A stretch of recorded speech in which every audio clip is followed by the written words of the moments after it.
You got it. Yes, it's all you, John. Yeah, go ahead. You know. Go ahead. Ladies and I don't got gentlemen, nothing to say. it is the day. The day we've been covering all year, talking about Cooper Flag. Can he be Kevin Garnett? Can Ace Bailey be Kevin Durant? We're going to find out tonight where these prospects are going to find a home. Today is the 2025 NBA draft, and all the good guys on PC will be talking about the prospects and their best fit in their best destinations. And I'm very excited. I'm very excited because you guys know I've been covering this all season. Film, trades, mock drafts, big boards, all over. So the mock draft is going to be fun, man. It's going to be special. It's going to be special. And I'm ready to get down to it. I got a kid that was brought to my attention really quickly, Ron. I got a kid because I got the draft. I got the draft expert here. I got a kid that was brought to my attention. Big guy from Stanford. Maxime Reynaud. That's him, Maxime Reynaud. So I should be paying attention to him. 6'10", can rebound it, can stretch the defense. He might be a steal for somebody. Basically, what he is what Post was for Golden State. Like he could be a steal for somebody. I definitely think he moves well. He's a really good shooter, really good rebounder. The defense is where I have a question. Just doesn't get off the floor really well to protect the rim. Doesn't move in space really well. But he could be like a multi-tool offensively. Somebody that can attack closeout. Somebody can shoot in the mid range and shoot the long ball. Mm-hmm. I don't see him going in the first round, but I definitely do see some early second round opportunities for him to come in and stretch the floor for a team.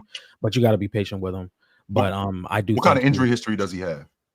I haven't seen much. I haven't been following him as closely, but from what I've seen, I haven't seen a crazy injury history from him. Sure. All right. My fault, Ron. Nah, you good. You good. So this is how things are going to work. We got two guys up here that really know what they're talking about.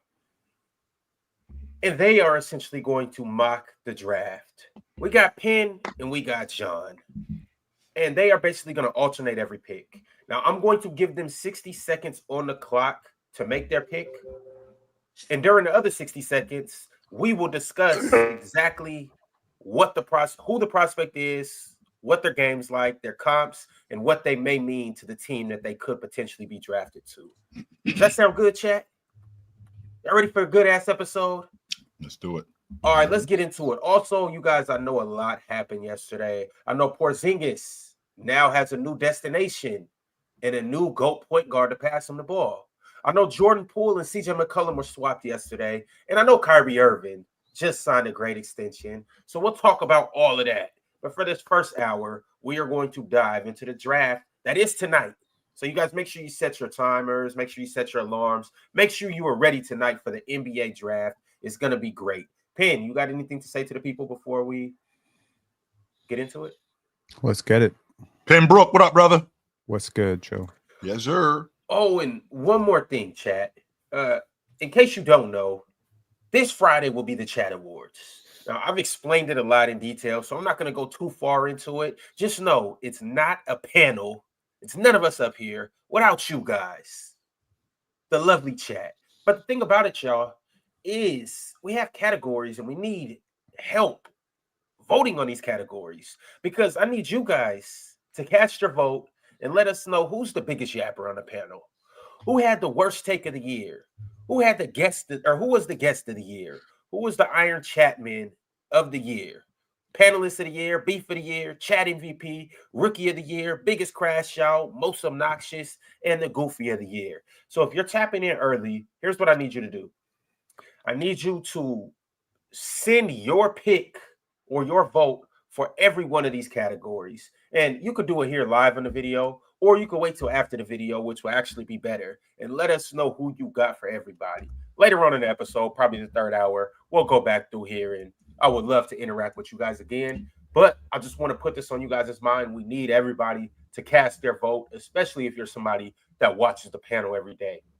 Trust me, I know who the most obnoxious is.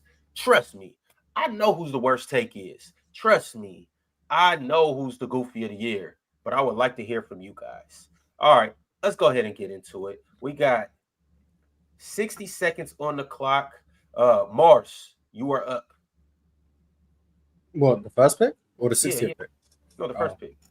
I'm gonna take Cooper Flag. That wasn't hard. Yikes. That wasn't difficult at all. Pretty sure. Do y'all have Fanspo up? I can pull it up real quick just so we have. I do. Yes, I do have Fanspo. Okay, cool. All right. We have what put up?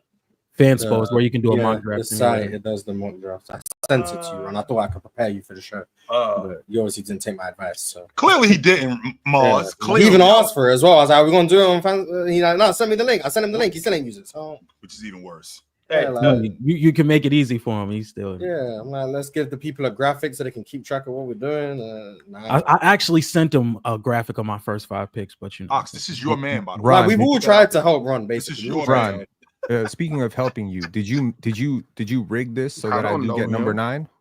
Or am I gonna have to be the crash out of the year a few days early? Carl Bryant wouldn't be there. Don't worry. I thought they was the only one picking.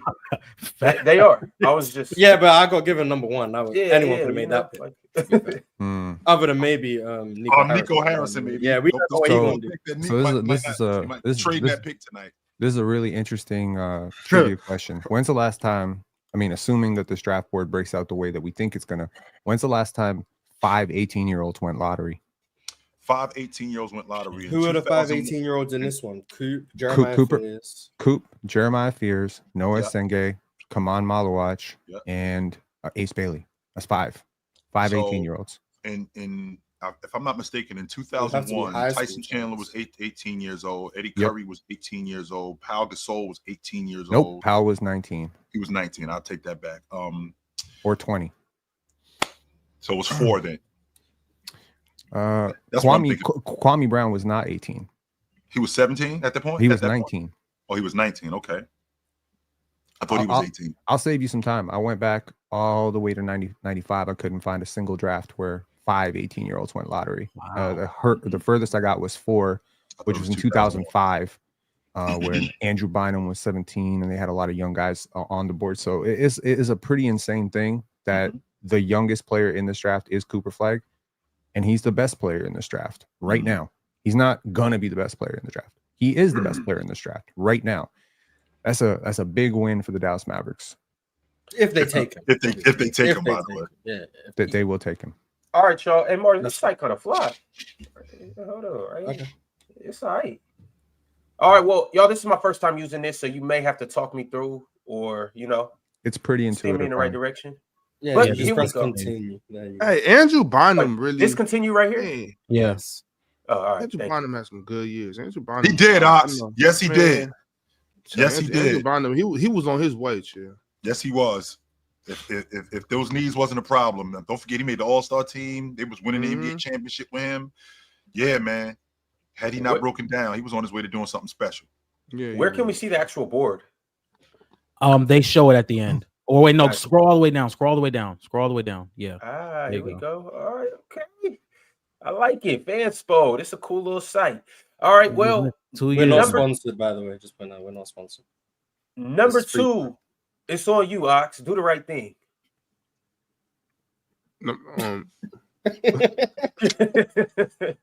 Here we go. All And right. the Spurs, for the Spurs though, that's Yeah. well, the Spurs are trading that 2 pick. Oh, my God. They're not. Lord. They're not. Oh, All right. Well, Dylan Trade- Harper. Dylan They Harper. traded to the King. Who you getting? Let me just plead the case for Dylan Harper real fast. Let me just. You plead don't the need to. He's the number don't 2 need pick. it. Obviously, I have to, Mars. Man, Why? Oxnard is Dylan Harper. Oxnard is Dylan Harper. If you want to, John, 60 seconds. You got Real it. Talk to fast, us real about Dylan fast. Harper Okay, so, and the Spurs. When I look at the San Antonio Spurs, I think you don't have to be impatient with Victor Wembanyama. We understand that he's a top 10 talent. He's going to get better. He's one of the best defensive prospects in the league, and he's gotten better as a scorer. But I don't think you have to be impatient. You can be patient with him. You can go get a guy like Dylan Harper who matches his timeline. Dylan Harper plays really well in pick and roll. He gets to the rim. He averaged 19, 5 and 4 on 59% true shooting this year. Really good finisher. It's just the conversion, in my opinion. The pull-up shooting, the spacing, that's where I have an issue with. But as of a Stephon Castle, Dylan Harper, Victor Wembanyama, big 3, I think that fits really well for the future. And if Dylan Harper becomes everything you think he could be, I think De'Aaron Fox could be on the move, because I just don't think De'Aaron Fox is this big commodity to skip out on a guy like Dylan Harper. But the thing is, if it doesn't work with Dylan Harper, you still have De'Aaron Fox. And you'd be like, oh, maybe this upside is intriguing for another team, and we can fill that talent around De'Aaron Fox, Stephon Castle, and Victor Wembanyama. But I think Dylan Harper's trajectory is a top 6 point guard in the league. Like with the scoring, the playmaking, the pick and roll play, the finishing around the rim. I think he plays with a level of pace. I think he plays with a level of pace like a Cade Cunningham, but I think he has like the footwork and finishing ability of a Jalen Brunson. So I think he's a mashup between the two, and I think he's a really good passer as well. Can I make a quick suggestion? Sure. Can we do like a quick one word? If this guy doesn't succeed, it's because of, and then just fill in the blank. How can we know? I mean, that's just a projection. If he doesn't succeed, it's because I do like what you said, John D. I do. But this is my pick, and that was nice, right? Yeah. But I'm trying to tell you, like, this might surprise you, but the Spurs are actually going to trade back. Wow. And take Maluach so that they can finally have a real. So they can finally have a real. Big play Wemby at the 2. Yeah, I mean, you know, might as well. Hey man, AD requested to play the 4, so maybe Vic is more comfortable playing the 2. But really quickly, Ron, John D, the aficionado, the draft aficionado, that was very eloquent what you just said. But what I want to do is I actually like a guy. I just don't like him at 2. I actually like him at 5. So what I want to do is I want to move down, because everything that you said about Dylan Harper, we already got that in the lead guard. So what I want to do is I want to pair my lead guard. I want to pair him with a 2 guard. And who can I get a 2 guard? It's a guy that plays in Austin, Texas. Bucket getter. Knocks down the long ball. Not only does he knock down the long ball, I got a shot creator at the lead guard spot. I want to move down to 5. I'm going to take Trey Johnson. I think Charlotte will take him, but I mean, and they're going to screw him up. I think Charlotte will take Trey Johnson. I have Trey Johnson going to Charlotte. Number 5. Yeah, I think Charlotte will take Trey Johnson, but I do like Trey. I like Trey Johnson, but I like Dylan Harper more. Yeah, you said one word to describe Dylan Harper. No, I didn't say one word to describe him. I said if he does not succeed, it will be because of blank. And what is that blank? His shooting. It's the shooting. Mm-hmm. So he can create space. It's just the shooting, in my opinion. Yeah, it's not even like long range shooting or whatever. It's his form. It's not the percentages, because Jeremiah Fears, shot pretty poorly from 3, but it's his form. It does not translate well to shot creator in the mid range. So that's where I say, if you're comparing him to Cade Cunningham, I need you to go back and watch these 2 players and understand why Cade was actually projected the way he was. He was a good shot creator in the mid range. So that's a star archetype. We've seen Shea do it. We've seen Cade do it. We've seen a lot of guys do this. So I don't know if Dylan Harper has that. And you got to have an in-between game if you're going to be a lead guard superstar. And if you're number 2, I got to project you to be a star. All right, fellas. So you're saying at number 3 is where the draft really starts, y'all. So we have the Philadelphia 76ers on the clock. Penn, is on you now. What direction are you going in? I think we can guess what direction you're not going. Yeah, you think I'm not going Ace Bailey, and there's a lot of reasons why I'm not going to go Ace Bailey. Didn't work out for Philly. Didn't work out for anybody. Kind of refused, the draft process. Wasn't very efficient at Rutgers, but you know what? You're gonna like this. I've actually warmed up a lot to Ace Bailey, a lot over the last couple of days. Did some digging, went a little bit deeper into why his draft process has gone the way it is, and just from what I'm understanding, he's trying to control his draft process to suit him, and I don't really hate that. I like Kobe Bryant did that. Kobe Bryant, chose his destination. He wanted to go to the Lakers, so I don't really have a problem with that. That being said, I don't think he's the 3rd best player in this draft right now. I think that player is probably Trey Johnson, but I don't think they're going to take him because of the fit and because they want to be contenders right now. I think they're going to take VJ Edgecombe now, and that's my pick at number 3, because I'm trying to think about this from the perspective of what will the team do, not necessarily what I will do. And I think VJ has a lot of attributes that scale very well, especially when you watch the NBA Finals. You watch Aaron Nesmith. Watch Cason Wallace. He has a lot in common with those guys. He's a good point of attack defender, gets around screens reasonably well, good off-ball wing, good transition player. Good rebounder. really good rebounder, decent catch and shoot numbers, very good athlete, insane athlete. Y'all saw him with Bahamas, like just posterizing everybody. The on-ball stuff, we'll see. We'll see where it goes. But I think he can learn. I think he can be, a bit of a secondary creator at some point, not to the level of Dylan Harper, not to the passer level of Jaeger Demon, not the handle level of Jeremiah Fears. But, at 6'5", I think he measured out a little bit better than I thought he would. And, multi-positional defenders who can guard 3 positions are valuable in the NBA. So I'm going to take him, although I'm getting the feeling that they might actually go somewhere totally crazy with this and take Con Knipple, but we'll see. Yeah, I think they're trading the picks. I do too. Yeah, you as we saw, like Yeah. the Brooklyn Nets just acquired. It's a weird situation, but Brooklyn just brought in their 5th first-round pick, but they have the roster spots to where they can bring in 5 rookies. But then again, you have 5 first-round picks. Like I'm assuming that they might want to trade up, but if they don't, I could understand them wanting to bring in like 5 rookies just to fill out the roster. Even though some teams that don't have a first-round pick, i.e. Purple and gold, should want to go try and get like a 26th, 27th pick. But that'll be later in the draft. But if Philly does trade down, I think the Brooklyn Nets will be like a huge suitor for them. And I think they would take Ace Bailey. Yeah, 100%. And I think Ace would thrive with Jordy Fernandez. Like I think Jordy Fernandez would get Ace together, to be completely honest. All right, so John, you got the 4th pick. VJ Edgecombe is off the board. What direction are you going in? There's a center.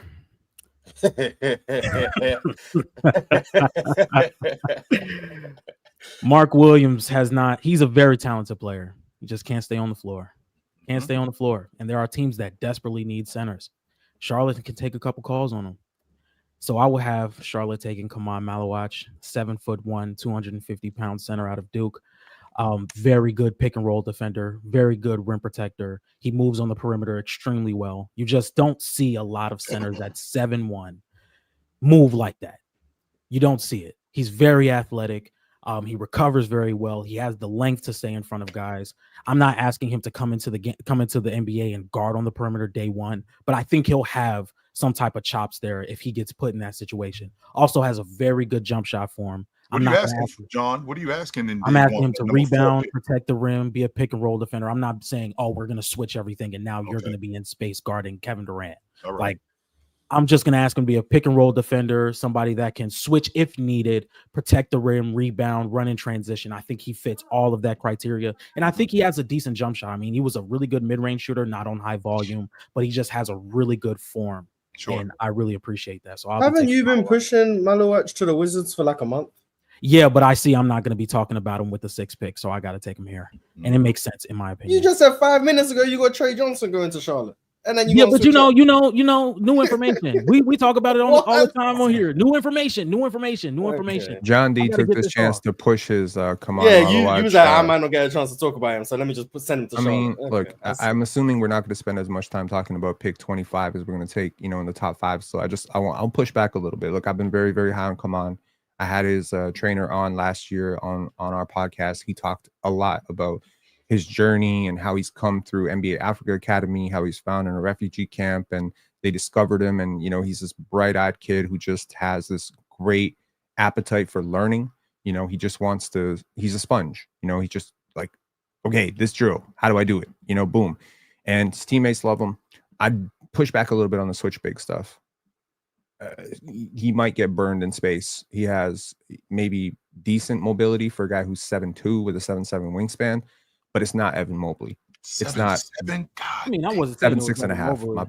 7'7". Okay, a half inch. Yeah, I think he has chops there. Like I think he won't get hunted in that aspect. Like I don't think they'll be like, Avita Zubats, you're a slow foot big in space. Kristaps Porzingis, you're a slow foot big in space. But I think he can hold up, and I think he's shown that in college because there's been like.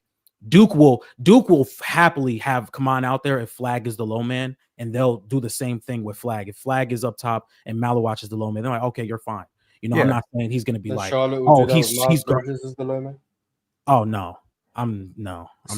Yeah, like I mean, his rebounding numbers are not great. When I think about him as a shot blocker, because a lot of people think he's a very, very dominant big man defender, right? And he played drop a lot, and he's also playing with very, very, very good defense, right? Yes, he is. Deion James positive defender. Cooper Flag, like great defender. Con Knipple, very good defender. Tyrese Proctor, decent defender. So I'm saying like he played in a lineup in collegiate basketball, limited role, limited minutes, a lot of fouls, not a lot of blocks though. So that's the kind of thing that I think about in 20 minutes when you are supposed to project as a dominant shot blocker, rim protector at the NBA level. I'm gonna need more blocks from you at that level.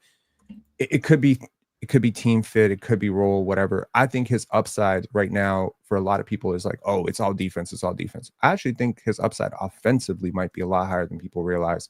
I think a lot of people projecting him as like JaVale McGee offensively. I think he could be like a 20-point per game scorer at some point offensively. Come on. Yes. Yeah, enlighten me. Come on. Yeah, real fast. I think he could be positive offensively. I don't think he'll be a negative offensively. His hands, in my opinion, is what needs to get better. Just being able to fully grasp the ball off rebounds, off lobs, things of that nature. I am high on the jumper. I'm not saying he's going to be coming out shooting 37% from three, stuff like that. But it'll be open. The decision making needs to get better, in my opinion. Like in the short roll, just some playmaking chops. The defense is specifically where I'm higher on. I think you see 20 a game from this kid. Where do you see 20? Because 20 a game, contrary to popular belief and how fast the game is and how wide open the game is, 20 a game is a lot.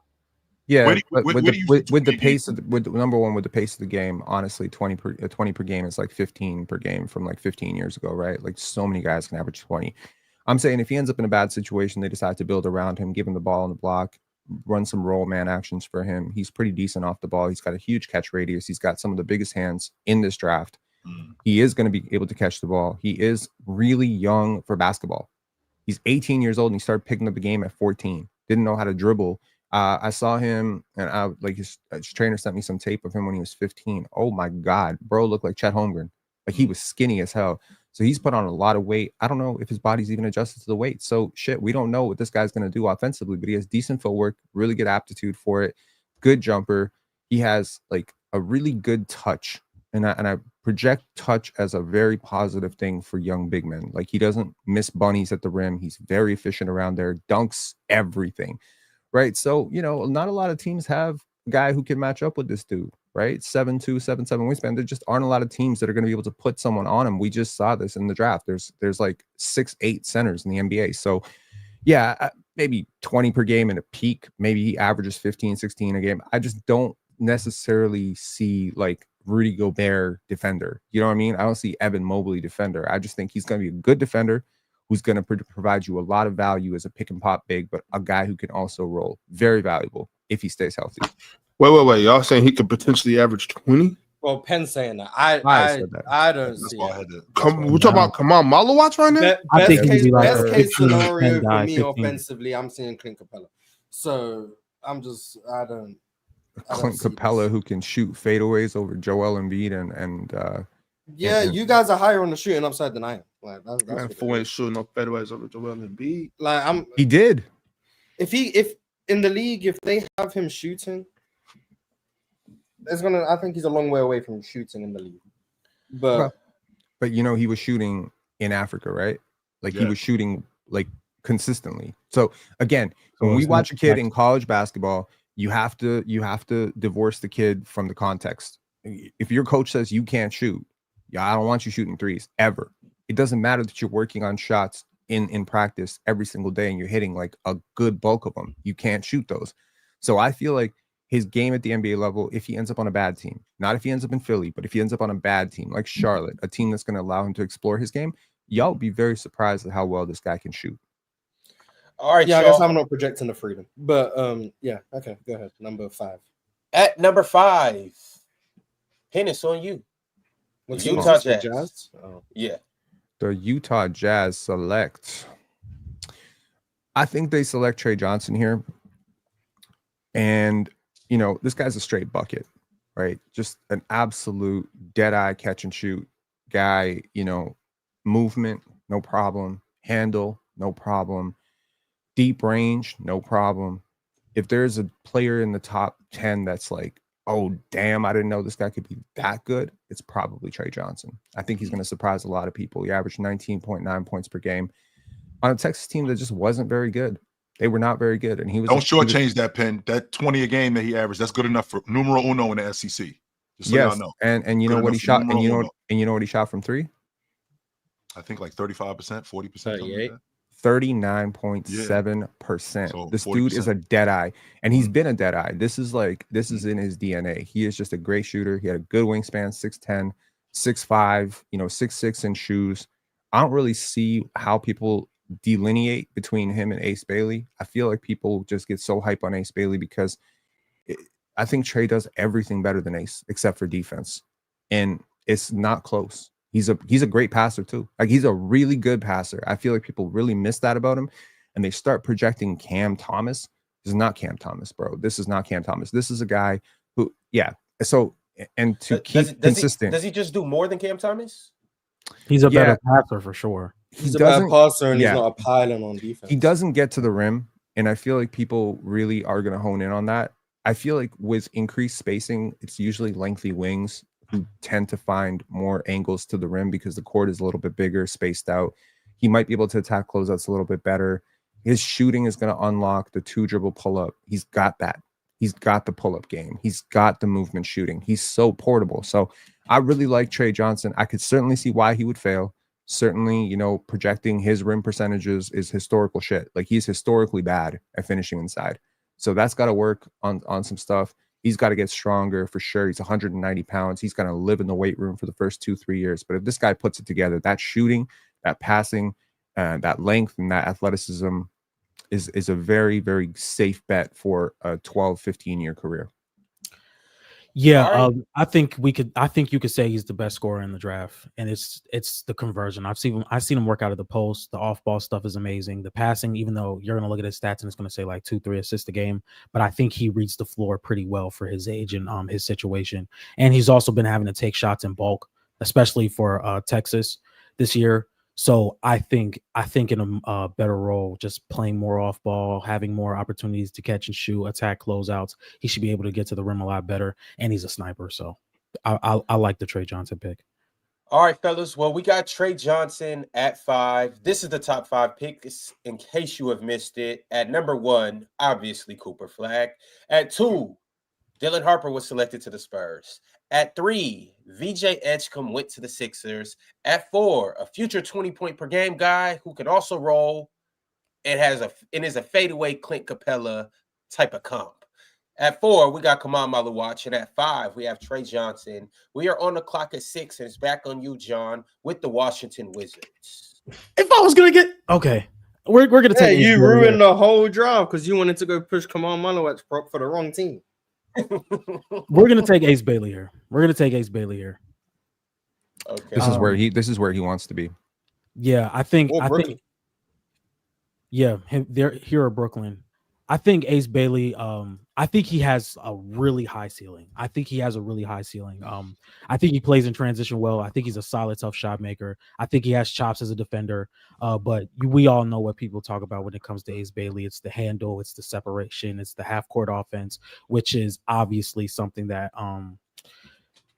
is a concern. But I think over the season, he started to build a little more counters to where he could be deficient at when guys are beating him to his spots. He's developed hop steps, fadeaways, things of that nature to get decent looks at the rim or to get decent looks in general. But I think he has a lot of potential as an off-ball player, somebody that can play in the dunker, somebody that can come off screen, somebody that can play in transition. So I think the offensive upside for Ace is really high.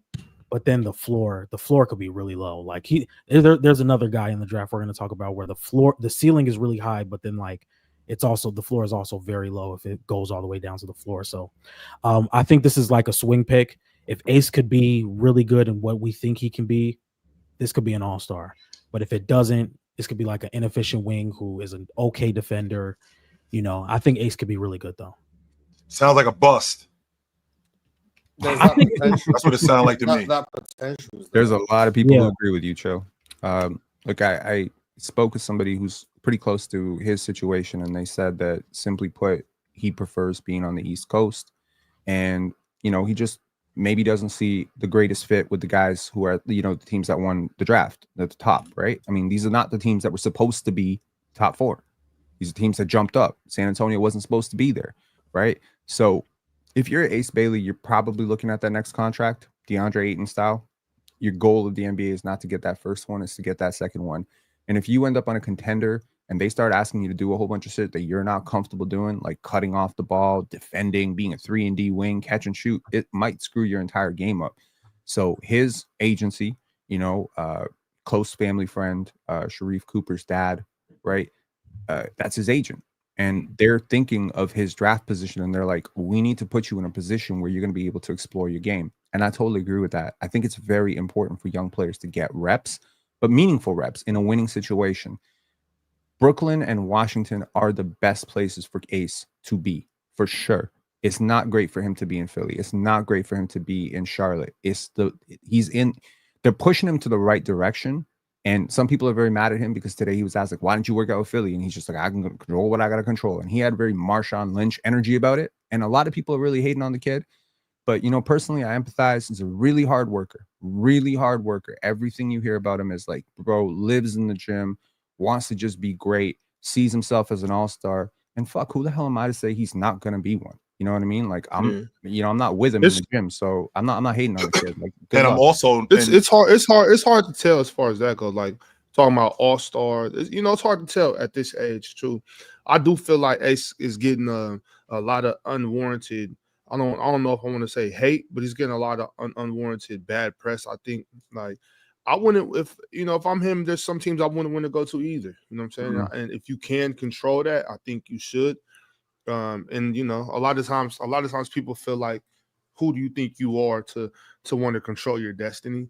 You know what I mean? I think that's kind of wrong. So like, there are people I think that are upset with him and that's a why some people are motivated to call him a bust or whatever. But I think the kid has a lot of game. But to your point, Penn, that's what I was saying yesterday. I think we were talking about it. If you want to just get reps, if it's just like, oh, I just want to play, like that's cool. But I think you should want to play in a meaningful situation somewhere where if you don't come out and average 15 and 7, then you know what I'm saying, it won't kill your team and it won't blow back on you. You know what I'm saying? So. Yeah. I don't know. It's a sticky situation. One thing I do want to mention up in is, because you mentioned somebody close to the camp, and a lot of times journalists and people will talk about, oh, somebody close to the situation told me this and told me that, and I just don't like it. Why not? Like not from you, Penn. Like if you get information, that's cool. Like you keep doing your job. You know what I'm saying? But just the people talking. It's just like, well, here's the thing. Like, shut up. You know what I'm saying? Like, don't. You know what I'm saying? Like, if you're so close to the situation, you should be a trusted person to keep your mouth shut. You know what I'm saying? Yeah, I hear because you never know who you're talking to. That's true. But honestly, from his side and from all these players' sides, you got to control your draft stock as well, right? You got to make sure the right message gets out. You can't be leaving it up to Jonathan Givony and me and John and whoever the hell else covers the draft to be saying nonsense about your game and your personality. Like yesterday, there was this entire report about Noah Senge leaving his team in the finals, and Kevin O'Connor tweets out like, oh, this is so, I wouldn't want a player who left his team and fans and all blah, blah, blah, blah, blah. So yeah, you need his agent to confirm whether or not his team okayed it and whether they pushed him towards it. And now you got like an entire internet hating on a kid, calling him uncompetitive when his team is literally pushing him to go to the draft and leave the team because he's playing 5 minutes a game. This control stuff is very important. Sometimes a player will fall. We saw it with Cam Whitmore, right? Player falls. What happens when a player falls further than expected? You got 5 minutes to figure out why he's falling, and you might just pass up on him because you made a promise to another guy. So sometimes when a player like Ace falls, they fall really, really far. They got to fall like to the team that can figure out why he's falling, and they got to fall to it. So you gotta control the messaging and make sure if there's something very false about your client out there, like, oh, they got an injury history, they got character issues, whatever, you got to address that. And the way you address it is by messaging a reporter or messaging a journalist or whatever and saying, this is the real story. This is who he really is. This is what's really happening. And then you fight the narrative. All right, y'all. Well, we got Ace Bailey. He came off the board at 6. At 7, we have the New Orleans Pelicans. John will tap back in with us in a second. But these are the available prospects as currently stands. We have Con Canepo. We got Kasparis. We got It's not Derek Queen, right? It's Derek. No, It's it's Derek Queen. Derek Queen, Jeremiah Fears, Colin Murray Boyles, Igor Denman. Yegor Denman. Pin, that's Igor. It's That's Yegor. Jaeger. It's Jaeger. Trust me, Definitely Igor. bro. We'll find out. I'm curious to see where you guys go with this because I don't know what. Wait. Ring. John, your secretary. John, you got Sam Presti from Oklahoma City on line 1. Talk to me. Hey, John, how you doing, brother? I'm doing great. I'm not really sure. I'm not really sure what the plan is, but I was wondering, how you feeling about this kid Trey? How you feeling about this kid Trey these days? Oh, Trey Murphy. Yeah, I made the package very accessible. Some picks, some young players, and we know you ain't shorting any of that over there. So I'm not. So we want to hear your offer. I was wondering how you felt about handing him over, and I got my 15th pick. You can have my 24th pick too. There's a guy in the name of Casey Wallace that I'm very, very, very impressed with. I want to see how you feel about him. I do like Casey Wallace. I like him a lot. So do we. Of course you do. If I give you Casey Wallace, in addition to you giving me Trey, and I'm giving you both of my first round picks. Well, Mr. Chilltown, if you take that 24th pick off and give me a future Clipper pick, we may have a deal. I'm gonna hold on to that Clipper pick. Well, we're gonna hold on to Trey Murphy. Okay. Well, it's good to talk to you. I appreciate your time. I appreciate your time. Much, Mr. Chilltown. You have a fantastic day. We're gonna go get Con Knipple. Yes, sir. Definitely. Good to talk to you, brother. We're going to be taking Con Knipple, Mr. Ron. We had a chance to see Casey Wallace as a franchise guard, man. Damn. We had a chance. So Con Knipple at 7 to the Pelicans, John. Why? I think now I'm not bringing into account everything Zion Williamson has going on off the court. I'm just thinking about what's going on the floor, and I think he fits next to Zion Williamson perfectly. I think a pick and roll with that tandem could be really well. I think Con Knipple as a passer, as a shooter, he can play off of Zion. He can play with Zion. I think that works really well. I don't think he should start immediately. I don't think there's a world where he has to start immediately, but I think he can be a tool offensively to where if you have a guy like Zion who's always going to create rim pressure when he's on the floor, he's a really good passer. He can play in the pick and roll, whether he's the ball handler or the roller. You can have Con Knipple spaced in the corner. You can have him come off motion. You can have him attack closeouts that Zion creates for him. I think that's a really good pick. And I think if you have Trey Murphy on the other side who can also attack closeouts and have some solid playmaking chops and hit the three ball, he has to get better as a defender. He had a very underwhelming season as a defender, in my opinion. But I think they're building something. I think this is a team that aids Zion a little bit more because in past seasons, I feel as though the Pelicans have been just trying to accumulate talent instead of best building it around Zion. And I think Con Knipple is that guy. So is Con just what Jordan Hawkins was supposed to be for New Orleans? Is that what you're viewing him as? He's better. He's way better. I agree. I'm just asking, is that the damn role? Yeah. Low center of gravity, really, really good feel and touch for the game. Had a really big breakout. Like he didn't shoot the ball early in the season very well, but then when Cooper went out, I think people got to see what Con could do without him. And I think that's where his draft stock rose from maybe he's lottery to maybe he's top 5. John, is there a world in which Con is a better player than Dylan Harper? Could you see it? It's all on Dylan Harper, in my opinion. If that conversion doesn't necessarily build out to what it can be, then there's a world. Because in the end of the day, he creates so much separation to where, he just has to be a better at conversion. Whether it's his mid-range shooting, shooting off the bounce, shooting off the catch. I think that's where it has to get better at because I see the vision as a pick and roll scorer and a pick and roll playmaker and an on-ball distributor for Dylan Harper. But Con Knipple, I'm way higher on Con Knipple than some people may be. I mean, I've seen him on some big boards as top 5, which from 4 to 7 to 8, I can see it because you have somebody who can be a secondary playmaker, somebody that can make skip passes, make pocket passes, can make interior passes, can shoot, has strength, can get to the line. I can see it. I wouldn't bet on it, but I can see it. Yo, as a flat out just scorer, where would you rank him in this draft? Because Flat out personally, scorer. I don't think he's too far behind Trey Johnson. Yeah, I don't either. And he In fits, terms and of he catching and finishes. shooting, one dribble pull up, being crafty and getting to the rim, drawing fouls. I don't see him as being too I far. think it's He just the- didn't have the same situation. He just didn't measure super well. He has kind of short arms. People tend to downplay, the value of that. But he stays on balance, which I really like. There's two prospects in this draft that have kind of a low center of gravity that really stay on balance when they get contact, and I really value that in the NBA, especially when you get into the playoffs where you're getting knocked off your tilt all the time. And that's Con and Colin Murray Boyles, who I'm sure we'll talk about at some point. They just absorb contact really well. So he's got a low center of gravity. He gets into your body a little bit. I'm not going to compare him to Luka. He's not Luka, but he does Luka stuff sometimes. Once in a while, there's a play every now and again where you're like, that kind of looks like Luka, and then next play kind of looks like Gordon Hayward, and then he's just like a rainbow of all the white guys that you grew up watching, Wally Zerbiak, all those dudes.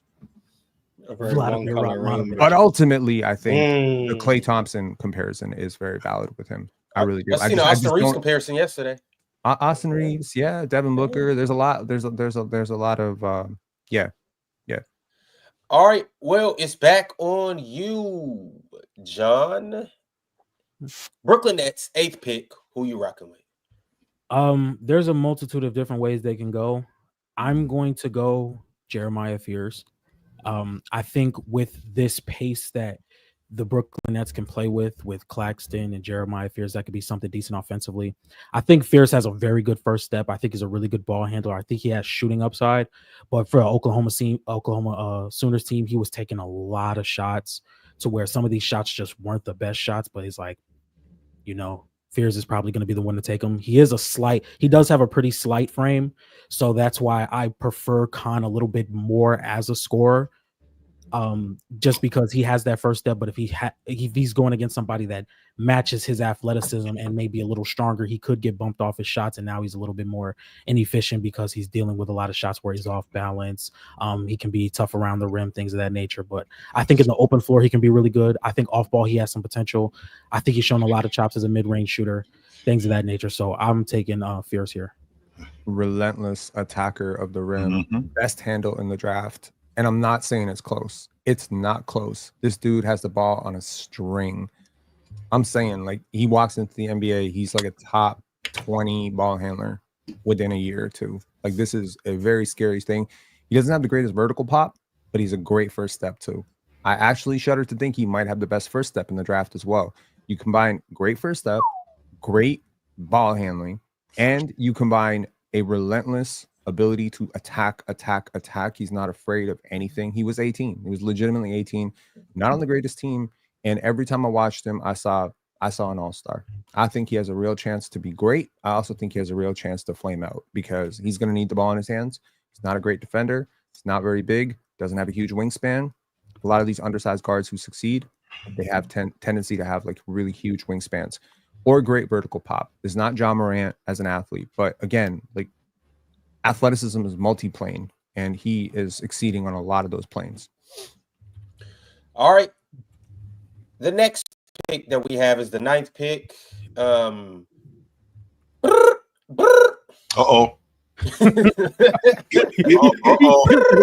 Wrong. Go ahead, pen the phone ringing. Yeah, what's up? This is the Brooklyn Nets. Fuck off. All right. Wow. We'll make your pick. We'll make your pick. You've just damaged your relationship with the Brooklyn Nets. No, I'm just Done. kidding. No. What's up, Sean? What's up, Sean Marks? You've been having some wine coolers? My bad. Sean Marks is a very prideful man. He didn't like that. He doesn't. Right, he doesn't take jokes well. But Penn, you have the 9th pick. We're good friends. Masai Ujiri and Sean Marks are great friends. He would appreciate that. Mm-hmm. Get back on the phone, Ron. I want to hear what you have to say. He about to ask for Scotty Barnes now. That's really what he about to ask for. I feel like I got a Cam Thomas for you. I feel like Ron was fishing for a viral moment there, and he wasn't going to. Ron, what do you want, Ron? Okay. What are you looking for? I have another Cam actually, because I know you guys want to compete. I know Masai. I know you were eager to get back to the top of the Eastern Conference, and it's wide open. What do you want? What do you want for Cam Johnson? Well, Cam Johnson and I got some first-round picks that I can dangle in front of you. You're not getting the 9th pick, but I'll give you a lot of other stuff. No. We don't want the 9th pick. What do you Got some want, picks Ron? for you? Okay. Now, What I think do you want, Ron? Let's get to So we're that. giving him picks and Cam Johnson Yeah, for the I'm night. gonna hear this out. There's no It night. sounded What do you like, want? Hey, we not in the call. We not in the call. I'm gonna just sit back and watch. I'm gonna mute myself. What do you want? No, I'm Adam Silver. I'm listening in right now. Here's the thing. About to veto this trade. Hand over the 9th pick. Nope. So the 9th pick isn't good for anything? Nope.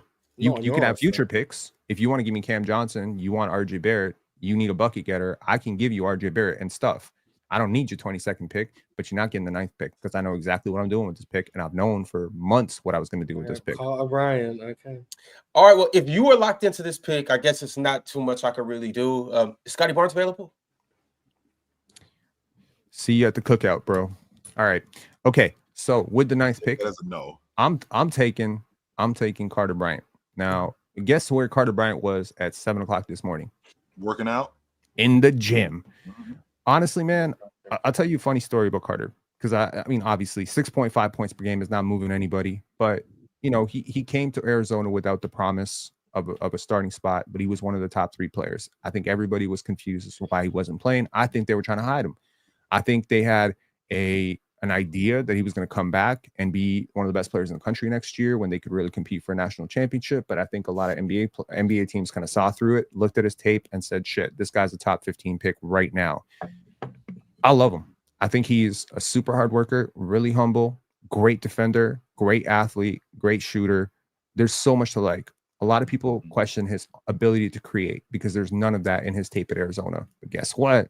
Players don't start playing basketball at 19. So I watch all of his high school games.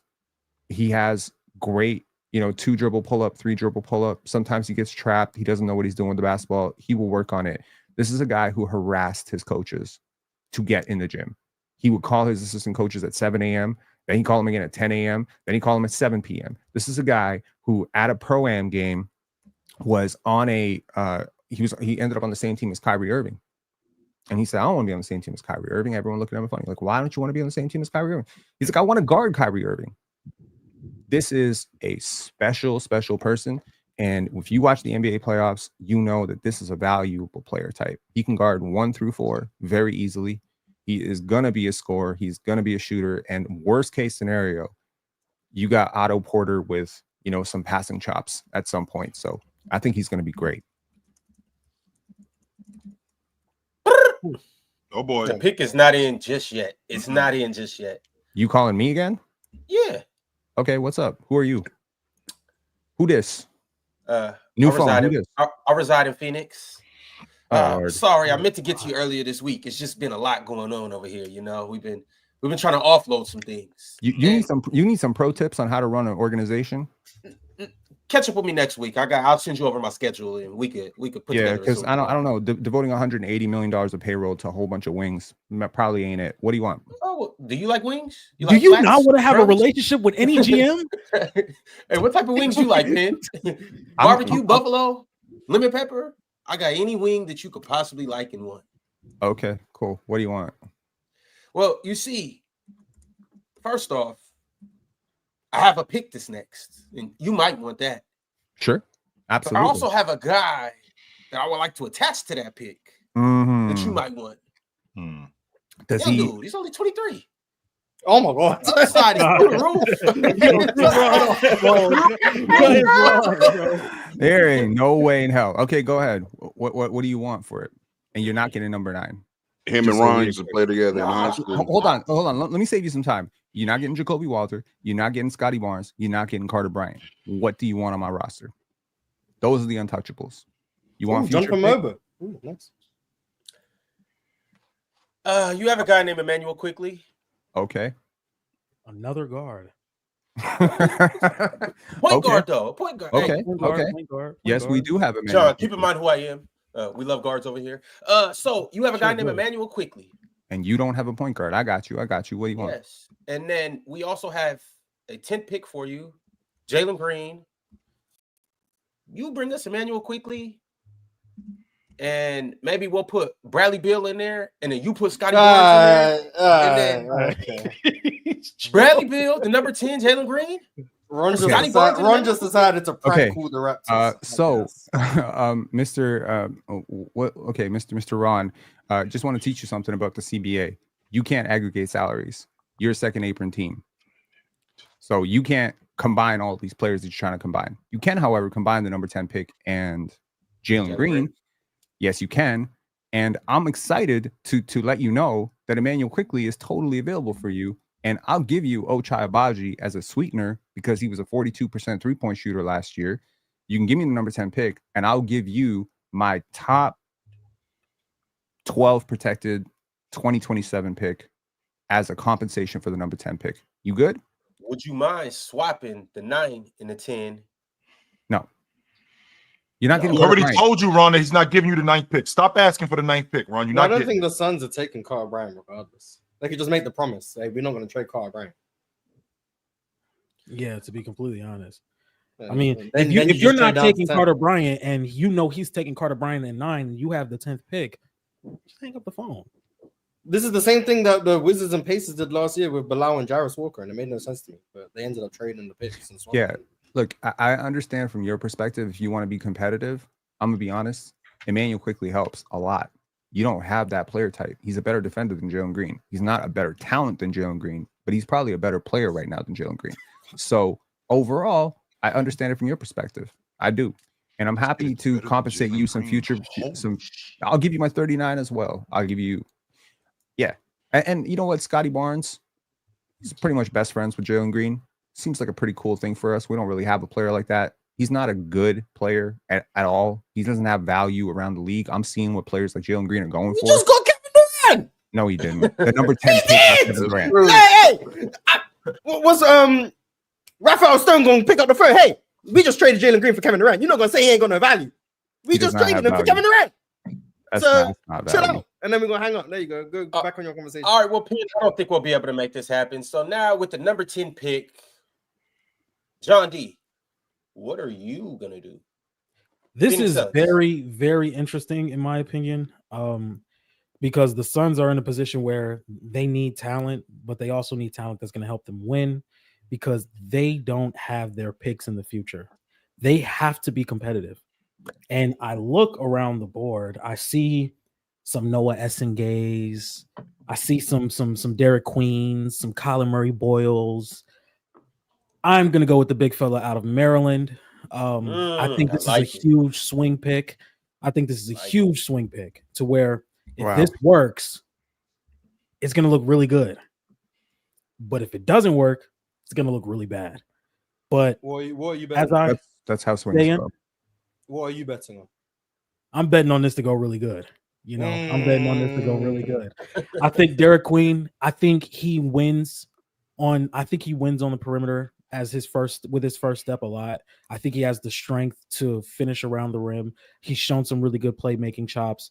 It's just the outside jump shot, and his game shows me that he's going to have a lot aided around him, especially at Maryland where he had the ball around his hand. He was driving a lot. The ball stuck to him a lot. Now, something I could see him doing at the next level is being a short roll guy, somebody that can finish around the rim, be a really good rebounder. Defensively, I don't think there's a lot of upside as a rim protector. He doesn't move terrible on his feet, but that's still something I wouldn't bet on at the next level. But offensively, I think he could be really good if he's put in the right situation and they kind of tweak his game to where he does not need to have the ball in his hand 100% of the time. I think this is a major swing pick, but if he ends up being really good, they could look really So smart. Jalen Green left Şengün to play with Şengün. Basically. Yeah, he has a lot of Şengün in his game. I think he moves better than people think. I think his motor is questionable at times. You watch him play when he doesn't have the basketball, he's just kind of standing around. I think part of that has to do with the fact that and you're gonna hate this. He showed up to the draft combine. Do y'all hear that? 18% body fat. 18 friggin' percent. And then when he was asked, how would you rate the shape you're in? He said, I don't know, like a 7 out of 10. That's not a good thing. However, what is a good thing is his talent and his enthusiasm. His teammates love him. Dominant as hell. If you watch the McDonald's All-American game, he was unstoppable. My question is, are you unstoppable at that level in the same way that James Wiseman was unstoppable at that level? And then now when you go up against guys your own size, you don't have the same advantages. He has great touch around the rim, but his jumper, apart from being ineffective, is flat as hell. It's one of the nastiest jumpers you've seen. It just shoots it straight. Now, being big is okay to have not the greatest mechanics. You can be a little bit slow on your release. You can be a little bit slow on your load. But to shoot it flat, you're going to get blocked a lot. That jumper needs to be restructured completely. I'm surprised he hasn't done it already. That tells me the people in his camp and his trainers probably aren't, really giving him the right intel. So hopefully he ends up in a great situation. But I'm hearing he could slide out of the lottery tonight. I'm not a Derek Queen guy. I like him too. You don't like him? Nah, I'm not. What don't you like about him, Mars? The same things I don't like about Alperen Şengün.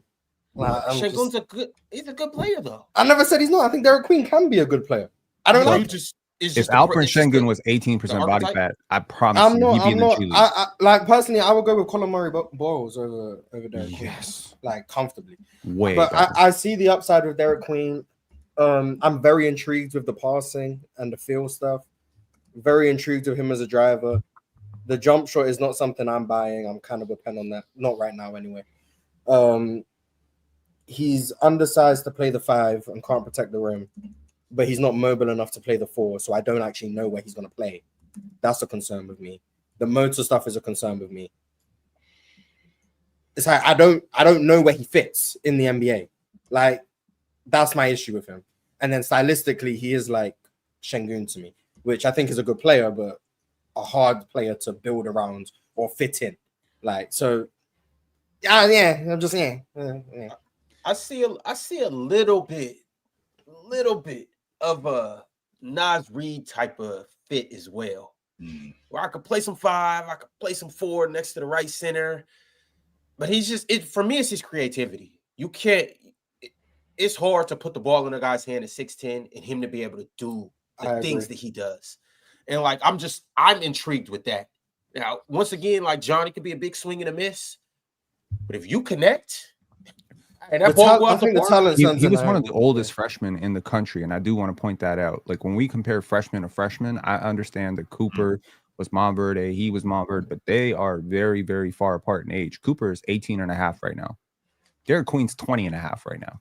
That's a big gap in terms of physical development. Where the hell is Cooper going to be in 2 years? Ron, and you're a hooper, 18 to 20. What was that jump like? It was a huge jump. We're talking 700 days for an 18-year-old prospect who's taking it seriously. That's a massive jump. Yeah. So, like I don't like the rim protection stuff. He hasn't shown me a commitment to getting in shape. If he gets in shape, good, and restructures the jump shot, top 5 value for sure. His feel is incredible. He has great vision for the game. And at that size, big playmaker, huge. I think he's a better athlete than people think he is. Just he's not in shape. And he's had weight issues for years. We talking like 16 years old, weight issues, 17 years old, weight issues. At some point, I got to believe you on who you are, Well, they did say the same thing about Nas Reed, to be fair. Yes, they did. And you know what happened to Nas Reed? He went undrafted. Yeah. So that's the thing. Like, is something similar going to happen here? I have no idea. I don't think he's going to go undrafted. I think he just might slip a little further than people think. Chat. Here's the thing. You guys may personally have some weight issues. And there's nothing wrong with that.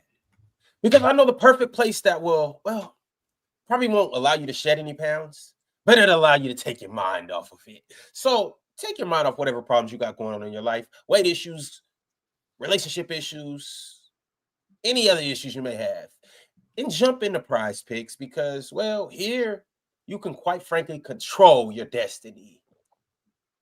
You can run your game, control your game, and win your game on PrizePicks when you download the app. Use promo code PANEL, and after you use promo code PANEL, you will get to play $50 in lineups instantly when you play just $5. It's a deal that you'll never get anywhere else. And the thing about PrizePicks is it allows you to put your hoop knowledge or sports knowledge to the test.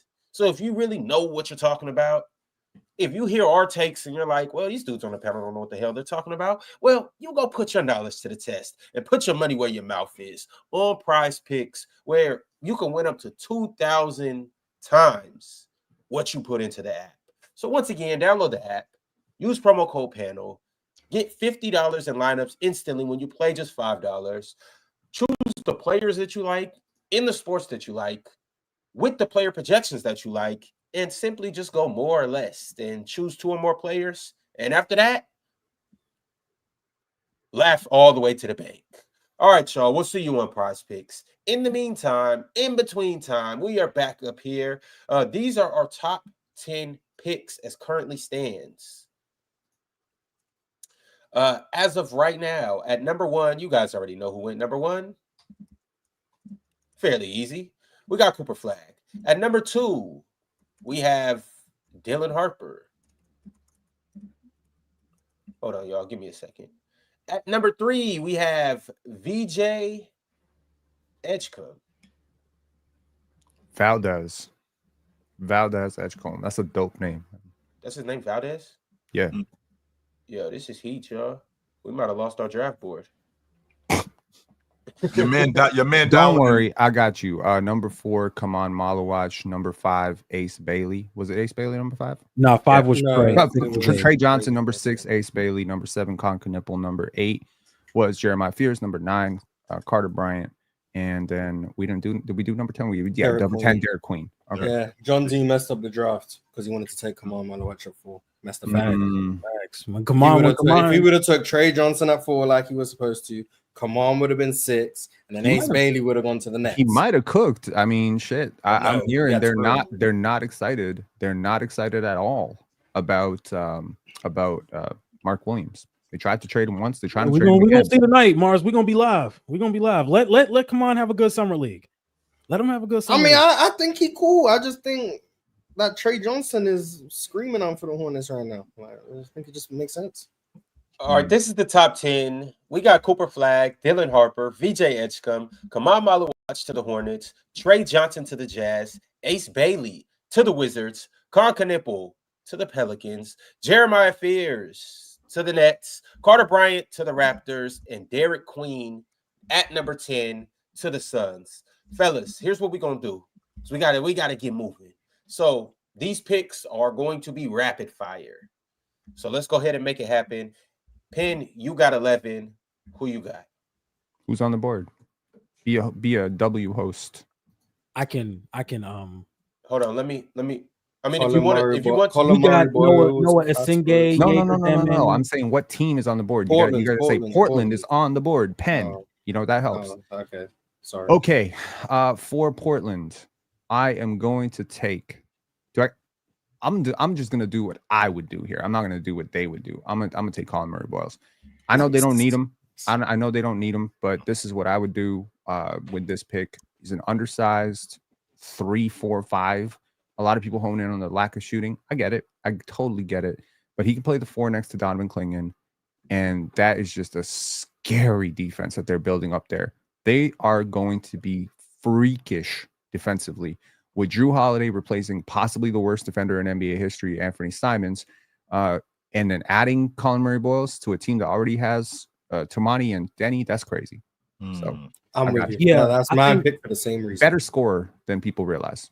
I think Colin Murray Boyles. I think he can guard at the point of attack, and I think he can play like a drop type of role and pick and roll with his hands, with how far his reach is, how he can disrupt passing lanes and disrupt actions in the pick and roll. I think he's a really good driver. I think he's a really good rebounder, and something I've been honing in all draft cycle is strength. Having that strength level that can translate to the NBA to where he can be a good rebounder. And offensively, if you give him enough space, I think he can be a really good driver and finisher around the rim. He's going to get to the free throw line a lot. So I think Colin Murray Boyles has a lot of offensive upside that people just have not seen yet, but I think it has to be a little bit more polished. Defensively, I think he's probably one of the more polished guys in the draft. Like when you look at the Thomas Sorbers and the Colin Murray Boyles, these guys are extremely polished as defenders. And I think my bad, Ron. You said rapid fire and I yapped on. My bad. Yeah, you are who you are. Never change, man. All right. At number 12. How ironic, John. You have the Chicago Bulls, your hometown team, the team that you love and adore. The team that should be behind you on your wall. But who would you take at number 12? You're the Chicago Bulls. I would take Thomas Sorber. I think Thomas Sorber as a big would play really well in a pick and roll with Josh Giddey and Kobe White. I think defensively, His drop coverage defense is really good. As a rim protector, he does not foul as often from what I've seen. I think he's really polished as a rim protector. I think he's shown some playmaking chops offensively, really good rebounder, somebody that's going to make you work for every rebound. I think he's physical on the box trying to get rebounds, and that's going to put a lot of centers in foul trouble, in my opinion, just because there are some centers that just don't adjust well to having to fight for the rebound very early in the possession. I think he establishes position really well. And I think this is one of the more underrated centers in the draft. And personally, I think he's better than some of the guys that's went before him, but it's just about upside. I think some guys' upside is a lot higher. All right, number 13, the Atlanta Hawks. They just made a move yesterday, but what do they do today, Penn? I'm gonna go with Noah Senge. Thank you. Yeah, I love this pick. Very wiry, very narrow shoulders, but 6'10", 6'11", movement patterns like Pascal Siakam, runs like a gazelle. Just a little bit of shooting upside. Don't we already have this? We already have this. We picked this last year, didn't we? Yeah, but hang on. They're both French. That's really. I want to be clear about something. Yeah, they're really different. I would probably pick him over Risa Shea. That's how much I'm actually higher on him than Whoa. So are you saying Risa Shea would fall to 13 in his draft? No, I don't even think Noah Senge is going to fall to 13 in this draft. I don't either. I think prospect for prospect, Risa Shea is the better shooter. Noah is the much better defender. Chill. I think he will remind you of players like Pascal. I think he'll remind you of players like Tayshaun Prince a little bit. Sean Marion.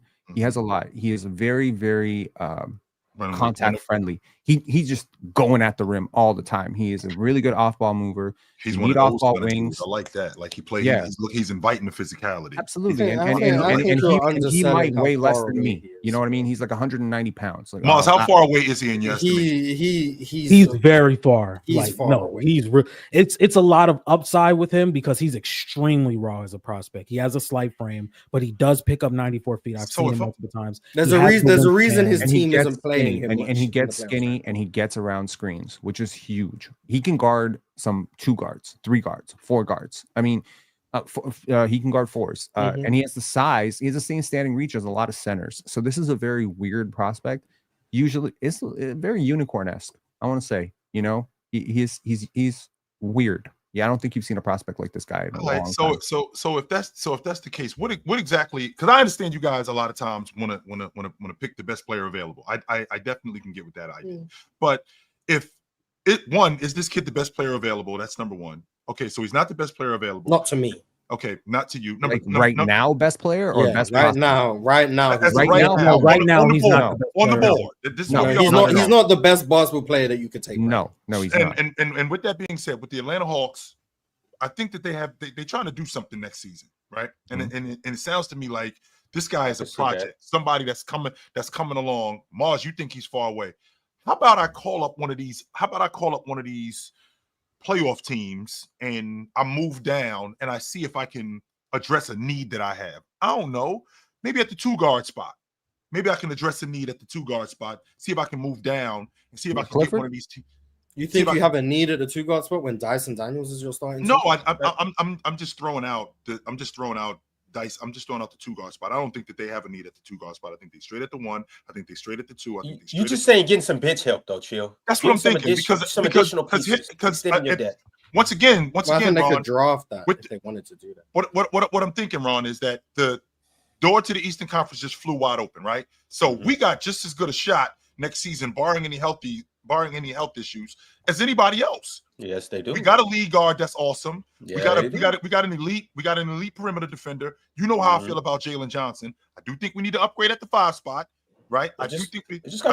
Yeah, I apologize. We just got Porzingis. Well, I like Okongwu, so and I like Okongwu. They got both. I think Okongwu was more of a 4 than he is a 5, but that's just me, Mars. Cool. With that, can run double big. Yeah, but with that being said, I'm not interested in drafting a guy. And I don't want to take up too much of your time, John, but I'm not interested in drafting a guy who's coming along. This is a short window to win it. So I'm thinking about calling up one of these playoff teams like Memphis. You ain't got a window to win it. You're not winning it. You're winning it with Kristaps Porzingis. We literally just had a conversation. Well, yeah, they're not winning a championship, but like they could compete. Wait a minute. Stop this right here, guys. We literally just had a conversation a week ago. I'm asking Ron. Literally, I just had a conversation with Ron a week ago when I'm asking Ron, do I have to talk about the Indiana Pacers as the NBA champions? Do I have to do that? Like 2 months ago, we weren't having that conversation. Mars, do I think Atlanta's winning the NBA championship? No, I don't. However, I do think that in the Eastern Conference, you got just as good a shot at getting there, considering what's going on. Yeah, right that's now. fine. It's wide open. Yeah, that's fine. I just think they could draft that player. Like I think they could just take Nick Clifford if that was the case. If they wanted to draft someone who could contribute right away, they could just draft. What I want to do is I Take want to Nick move Clifford down. or Cedric Howard to move on, but I think Noah Senge has a little bit more upside than those guys, and he's legitimately 18 years old, and you can be a little patient with him, and you know the camaraderie between him and Zach Risacher. I mean, imagine running out a lineup of Dyson Daniels, Zach Risacher, Jalen Johnson, Onyeka Okongwu. Like, my God. Like, who's scoring on that? Like, you have a chance to do something pretty we got special Trae here. Young out there, so you know. Yeah, Trae Young as well. We'll find a way. Yeah. I like Atlanta, but y'all gotta remember Trae Young took Atlanta to the Eastern Conference Finals with less. That's true. This is the Wait, best. This is on paper. This is the best team Atlanta had in a decade. Right, and the East is wide open right now. I was having this I can't remember how this I either posted this or something. Was talking about this stuff.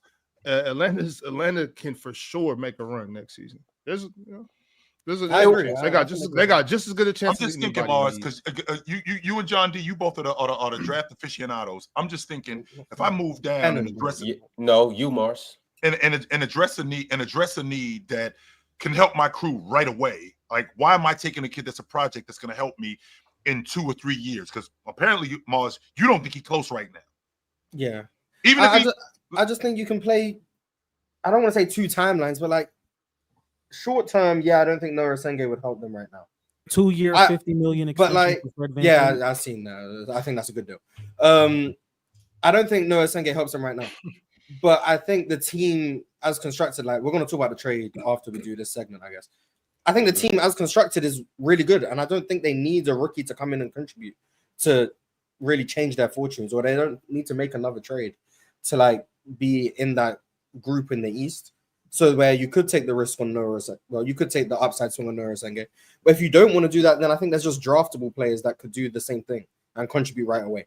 And that is Cedric Howard, that is Nick Clifford, maybe Rasheed Fleming to a lesser extent. Like I think there are options there that you could still do the same thing. And they're on a rookie contract. Like I think they could keep the pick and still draft someone who could help them. So I would just draft someone, whoever that is. I don't know. I don't think Noah Senge is going to be there at 13, but if he is, I understand the pick. Mars, my only thing is, so you just traded for Porzingis, right? Mm-hmm. You have one of the best point guards in the league. How Chill said, you got actually one of the best.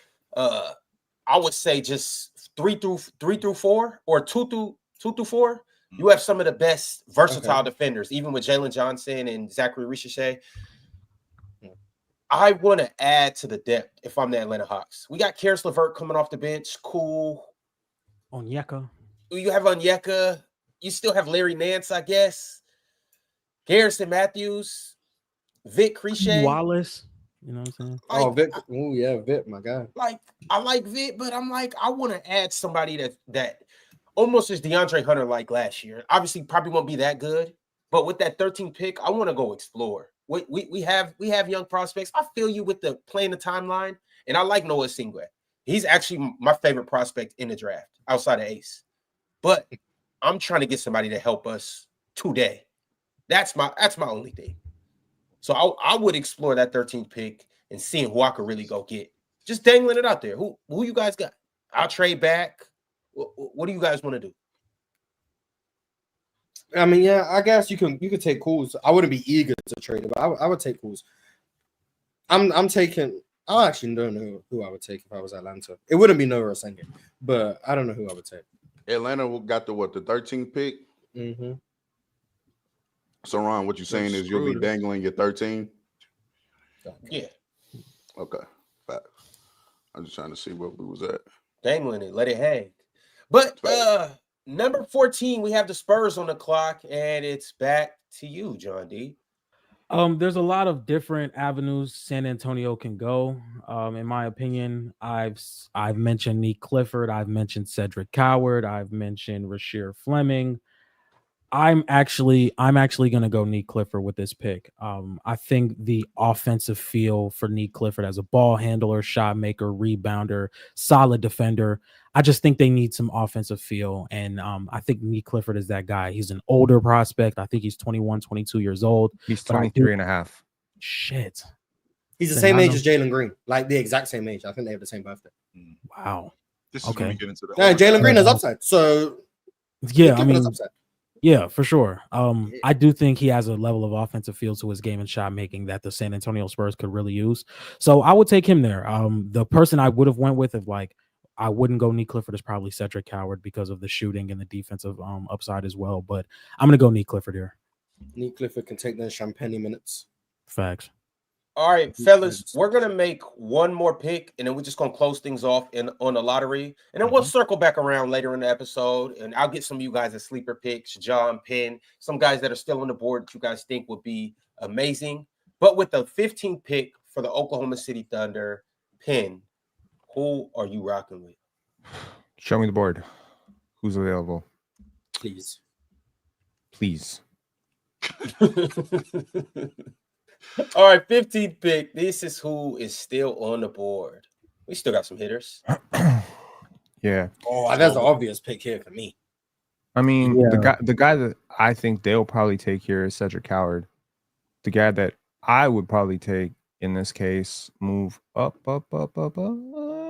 is probably Cedric Howard. I think Rasheer. I would take Rasheer Fleming here. I'll take Rasheer Fleming out of St. Joe's. 3 years in a row, really good. He was at 19. Yeah, he was there. He's there, right there This- at 19. This guy? Yes. Respect Rasheer Fleming. Respect Rasheer Fleming. Okay, shout out Rasheer. Okay. Transition demon, really good athlete. Play defense, can make spot up threes. Yeah, and you Now, know, Mars. Robert Covington upside. Robert Hey, Covington. chill out. upside? Hey, not many people can be Robert Covington. Here's the thing. Like, some guys are old for their draft class. Some guys are old for their class. Some guys are young for their class. This is a guy who's very young for his class, so he gets kind of misclassified as a 3-year guy, and people are like, well, I guess he's old. When you realize he's a year older than Derek Queen and two and a half years younger than Nick Clifford, it kind of puts things in perspective. I like guys who have shown me an ability to get better. He's gotten better at literally everything. Doesn't have a lot of on-ball stuff, but defensively, he's awesome. And you know what? I'll bet on the wing big, who has he's 6'9" with a 7'6" wingspan, 7'6" wingspan, 7'5" and a half, 7'6" wingspan. Jeez. I think they have a lot of I honestly, and this is a hot take, and I haven't heard a lot of people say this, I think he'd be a small ball 5 at some point. A stretch big small ball 5. And if he does that, he won't be undersized that position, because anamorphically, or no, that's not the right word. In terms of his physical dimensions, yes, his physical profile, he is basically Jared Allen. That's basically. I'm bugging out that 22 years old is old. I'm wow. That's wow as hell to me. But I'm He's not even 22. He's 21. Yeah, I like Rasheer Fleming. The offense is limited, I think is a fair word. But the defense is very intriguing.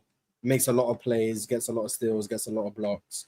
Can make spot up threes, really athletic, is versatile in the sense that he can play different coverages, not versatile in the sense that you're going to ask him to switch 1 through 4, but is versatile. How do you like him with Chet as a defensive front court? Is that interesting? Very interesting. I just like him in OKC as a defensive player because he's someone who gets deflections, forces turnovers. He fits that mold, and he's really good in transition. And if you get him in the open court, that's where he's best, because in the half court, you see all the limitations, the passing, the ball handle, the ability to make shots on the move that isn't really there yet. Like, all of the flaws start coming out when you get him in a half court game, but in transition, he's really intriguing. So I like Rasheer Fleming. I think OKC taking him would make sense. I would have took Cedric Howard, but I think Rasheer Fleming. Somebody's got to investigate what they're doing in Oklahoma City. This ain't correct, yo. Something going on. apparently they're trying to trade into like the top 10 or something. Yeah, something is To not. be honest, I think they're good where they're at. I'm sorry, I think they're Oz. good Yeah, where they're I think 15 is going to have some good prospects for them. So yeah, like not prospects correct that there. fit them. Like, there's like 2-3 guys that I'm looking at. First and of I'm all, like, they got 47 first-round picks. That's number one. They win the NBA championship, and they got 2 ones, and they trying to move up. Some bullshit going on here. the We need to GM call did some his people. job, man. I don't know, man. The GM did his job. All right, y'all. Well, this is our lottery selections as currently standing. You guys can see it right here. Cooper Flag 1 to the Mavericks. Dylan Harper 2 to the Spurs. VJ Edgecombe 3 to the Sixers. Kamal Maluach 4 to the Hornets. Trey Johnson at 5 to the Utah Jazz. Ace Bailey is 6 to the Washington Wizards. Con Canepo 7 to the Pelicans. Jeremiah Fears 8 to the Brooklyn Nets. Carter Bryant 9. He's going up north to Toronto. Derek Queen 10. Phoenix Suns. Colin Murray Boyles at 11 to the Portland Trailblazers. Thomas Sorber at 12 to the Chicago Bulls. Noah Singwe at number 13 to the Atlanta Hawks. Neat Clifford 14 to the San Antonio Spurs. And Rasheer Fleming at 15 to the Oklahoma City. He's setting him up for failure with that Rocco compound. He's setting him up for failure, man. What should it be? Y'all got VJ going number 3? Well, I got Philly trading the pick. I don't know. So I wouldn't have VJ going 3. I'd probably have Ace Bailey going 3. If he goes to Philly, he's going to finish top 2 in Rookie of the Year. I don't see Daryl Morey drafting someone who's not a 3-point shooter. He can shoot threes. He can But shoot. He you're can right. shoot.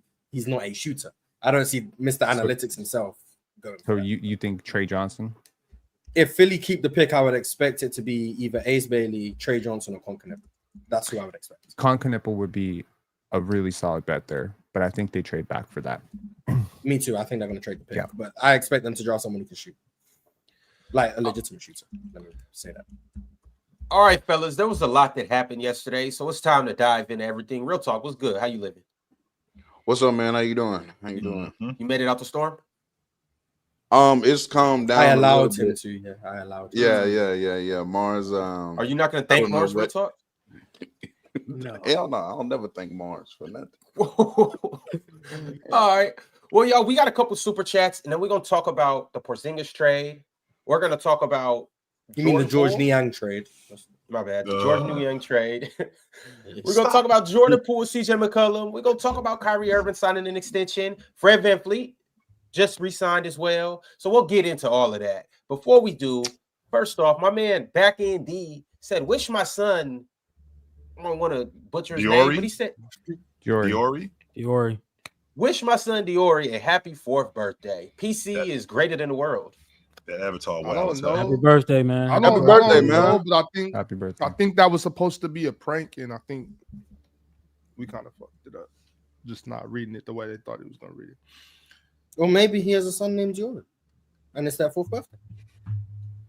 Maybe so. Yeah, I you thought gotta he was look for the supposed to say positives, man. I thought Ron was supposed to say diarrhea. Happy birthday. Diarrhea. No. Are you calling his son diarrhea? See, That's now it's turned crazy. into a prank. This is disgusting. No, no. You wait. better hope that it's a prank. Yeah, exactly. That's crazy. I'm just going off on obviously, you know what I'm saying? No disrespect to Lil Man. Like, You better hope at this point. Ron, just so you know, this is my man right here, Ron. This is my dude, right? Could it be Put that Dior? out there. This is my dude, right? Like Dior? Definitely not my dude. I don't know what it is. Like Dior? Dior? Hey, Back in D. Your Basically, third eye ain't diarrhea got to be or open something. all the time, man. Close You know that what shit, I'm real saying? talk. Close the it. third eye, bro. that's not what this is. Diori probably watching the show right now. Now he mad as hell that you just Exactly. Diarrhea? What the hell? Oxen's favorite panelist too, Mars. He like, damn. yeah, come he on, like now. damn. Oh, he don't- Oh, he don't- man. He probably don't even know. He like, Dad, Dad, what the hell is diarrhea? He knows. Yeah. Come on, man. Nah, y'all know I love the kids. You know what I'm saying? Shout out to Diori. For real. You know, Back in D, that's my man. You know, I got big love for the chat, especially back in. That's my man. Well, we'll see how Back in D feels about you from here on out. But ESG Piccolo has tapped in and sent through a super chat again, and he said, to Ozpen about this. Noah Singay, when he was asked who he models his game after, he said guys like Pascal, Scotty Barnes, and Kawhi. Could a promise have been made? Or maybe he, for some reason, wants to play in Toronto. Yeah, for some reason it's crazy. But I hear you. He's also doing a workout with Brooklyn. He's also allegedly meeting with Phoenix. So that's his range. That makes sense. I think it would be very weird if the Raptors gave him a promise and then somehow the leak of him doing a private workout in Toronto, if it's so private and it's so secret, why is it on the internet? Number one. And number two, if you have a promise from the Raptors, why are you talking about Scotty Barnes, Pascal Siakam, and Kawhi Leonard and giving everybody the blueprint on what the Raptors are doing? The Raptors are in a really, really weird place in this draft at number 9, where teams ahead of them and behind them can trade picks and take their guy. You have no actual benefit to letting people know what you want to do in this draft. If I was the Raptors, I would not have worked out Carter Bryant either, and they didn't, because I don't want people to know who we want. So who knows? Who knows where they go? Maybe they take Kaman, maybe they take Noah. Noah's a good player, but you know, he also could just be talking about those guys because he was literally in Toronto yesterday, and he's probably seeing pictures of those guys everywhere. Because if you go to Scotiabank, that's pictures of Kawhi, that's pictures of Pascal, that's pictures of Scotty everywhere. Oh, so it was just fresh on his memory. Pen, we might not know everything that you're doing in your organization, but rest assured, give us a little bit of credit for being smart. We know where your head is. We know exactly what you're looking at. We don't know exactly what you're going to do, but we know where your head is. So you don't have to tip your hand for us to know what cards you do have. And we know what you're looking at. Chill. Shams breaks every Shams and 100% Woj. he does, Mars. 100% he does. Chill. Shams and Woj always break who's getting picked like 2 minutes before they get picked, right? Sure. There's always one pick missing. The Raptors. They never get it. Ever. They don't leak. This is a leak-proof organization. They don't leak. The only thing that really leaked was they were shopping Pascal and they were shopping OG, because when you're talking to other teams about, oh, do you want Pascal? You can't keep that a secret. Right now, it's an open secret that the Raptors are shopping RJ Barrett. That's an open secret, right? They were willing to trade off of RJ for, you know, all these players, the KD, Derek White now, all this stuff, you know, but there's no benefit to leaking your guy. There was no connection between them and Jacoby last year. They didn't work out Jacoby. There was no connection between them and Grady 2 years ago. They just don't like, even, I'm gonna tell you this, in 2021, the reporting here, not what I was saying. I was saying Scotty Barnes was their pick. They had the mouthpiece of the organization saying Jalen Suggs is the guy. They really like to play poker at this time of the year. I thought Suggs was going to Toronto. I did. When I found out that they took Scotty Barnes, I thought they made a mistake. I actually got intel that the teams behind Toronto would have preferred Scotty as well. OKC and Orlando all preferred Scotty over Suggs. So people act like, the Raptors reached. The Raptors didn't reach. All three teams would have done the same thing. I like that pick when they made it. Mm-hmm. I thought Scotty was the obvious pick. I don't understand. Like we all watched Scotty at Florida State, right? I thought I'm down here, and I wasn't really blown away by him, and I think I got thrown off the track when I heard the Scottie Pippen comparisons. I was like, yeah. And then I was watching Suggs. I was watching Suggs in the tournament. I was like, that's your guy right there, not Scotty Barnes. That's what I thought. I wasn't sure. I had Scotty going number 1. The number 1 overall pick? I had Jalen going number 1. I'm sorry. Jalen Suggs. Green? Jalen going Green. Jalen Green. Oh, Jalen Green. I had Jalen Green going number 1, Scotty going number 2. My bad. Jalen Green. For sure. I had Cade number 1, Evan number 2, Scotty number 3. Believe it or not. I had Jalen Green number 3. Yo, Pin. What up? Maybe the Raptors didn't work him out, Carter Bryant. Because they're not interested in him? Maybe. Yeah, there's a lot of reasons. Maybe there's some correlation in that. Yeah, maybe he doesn't want to come here. Maybe I don't ask you on a date because I don't like you. Yeah, that's maybe they don't, or maybe they've been doing their homework, because Penn has told us plenty of times how smart they are, and they haven't worked him out because maybe they think he's not going to be around by the time they pick. If he has a promise at 8, obviously he's not going to be around. But if I'm them, I'm not working out players that I don't want to be linked to. So working out Noah Senge yesterday is a good, smoke screen. Mm-hmm. But yeah, I mean, it's weird because that Brooklyn pick is available, right? And Brooklyn picks right before Toronto. Toronto doesn't control the board. They're the recipients of the board. So the way a general manager has to think about this is picks 3, 7, possibly 6, possibly 8 could all get moved on draft night. And some team behind us that's as high on Carter as we are, or come on, or whoever our target is, could move up ahead of us and take that player. And then we'll be sitting there the same way we were sitting around. I think we've all seen the clip in 2013, Masai saying, oh, we'll give you 2 picks. We'll give you 3 picks. What do you want for Giannis Antetokounmpo? Bro, this is the problem with the draft. Once you get to the draft, people don't want to move off their picks. So you can't tip your hand and let people know. The year that they took Pascal Siakam, 27th, they had him top 20 on their board. Most teams had him 40, 50, whatever. People were so upset they picked Pascal Siakam over Scala Bissier. What? Great pick, right? But wait a second though. Am I the only one who thinks that this is getting absolutely ridiculous? Am I the only one who thinks that? What's getting ridiculous? I mean, it's ridiculous. For me, look, I'm not going I'm not going to tell everybody what I'm doing. Obviously, you know what I'm saying? Definitely you want to move with a little, be discreet, of course. Sure. Mm-hmm. I'm not buying no car on test drive. If you don't come in here and work out, like if I'm not gonna work you out, I'm not picking you unless you want it in. You know what I'm saying? And the kid we're talking about ain't wanted in. So I need to see this in person. Like, come on, roll the balls out. I agree. Let's get through it. I'm not picking nobody that didn't come in this gym and work out. If I didn't see it, why not though? That's real talk. Imagine me taking her to the altar and I ain't took her to the bedroom. You can say it, but bro. I'll say it. Well, some people, I mean, arranged marriages, man, they do exist. Yeah, actually, we ain't arranging nothing. We're supposed to do it that way. Actually, technically, I got to rearrange. Let's rearrange some things. I think people assume that workouts. People think that workouts have a lot to do with this. You got to rearrange. Workouts are they are a meet and greet. They are not the final deciding point or anything. There's very rarely are you going to meet somebody and they're going to move you significantly off your initial analysis. Good teams scout early. They scout often. They research early. They're not like, oh, well, when he comes, if he makes shots, I'm going to like him. No, bro. You watch him 2 years. You watch him in different contexts. It's not about. Please explain that, Ox, because I agree. Actually, I don't like. Why is the workout that important? If that's what I was about to say. It's not. It's the final 2%. The thing about everybody look good in the workout. It's not about that. I expect you to be able to go through. I expect you to go through basic cone drills. There's a lot more to a workout than making the shot. Yeah, you know what I'm saying? Like a workout is not come in the gym and make this. Yeah, if it's the summertime and you getting ready for the next season, yeah, I got to make 1,000 shots a day for sure. Yeah, that's one thing. But the workout is so much more than that. How do you work out?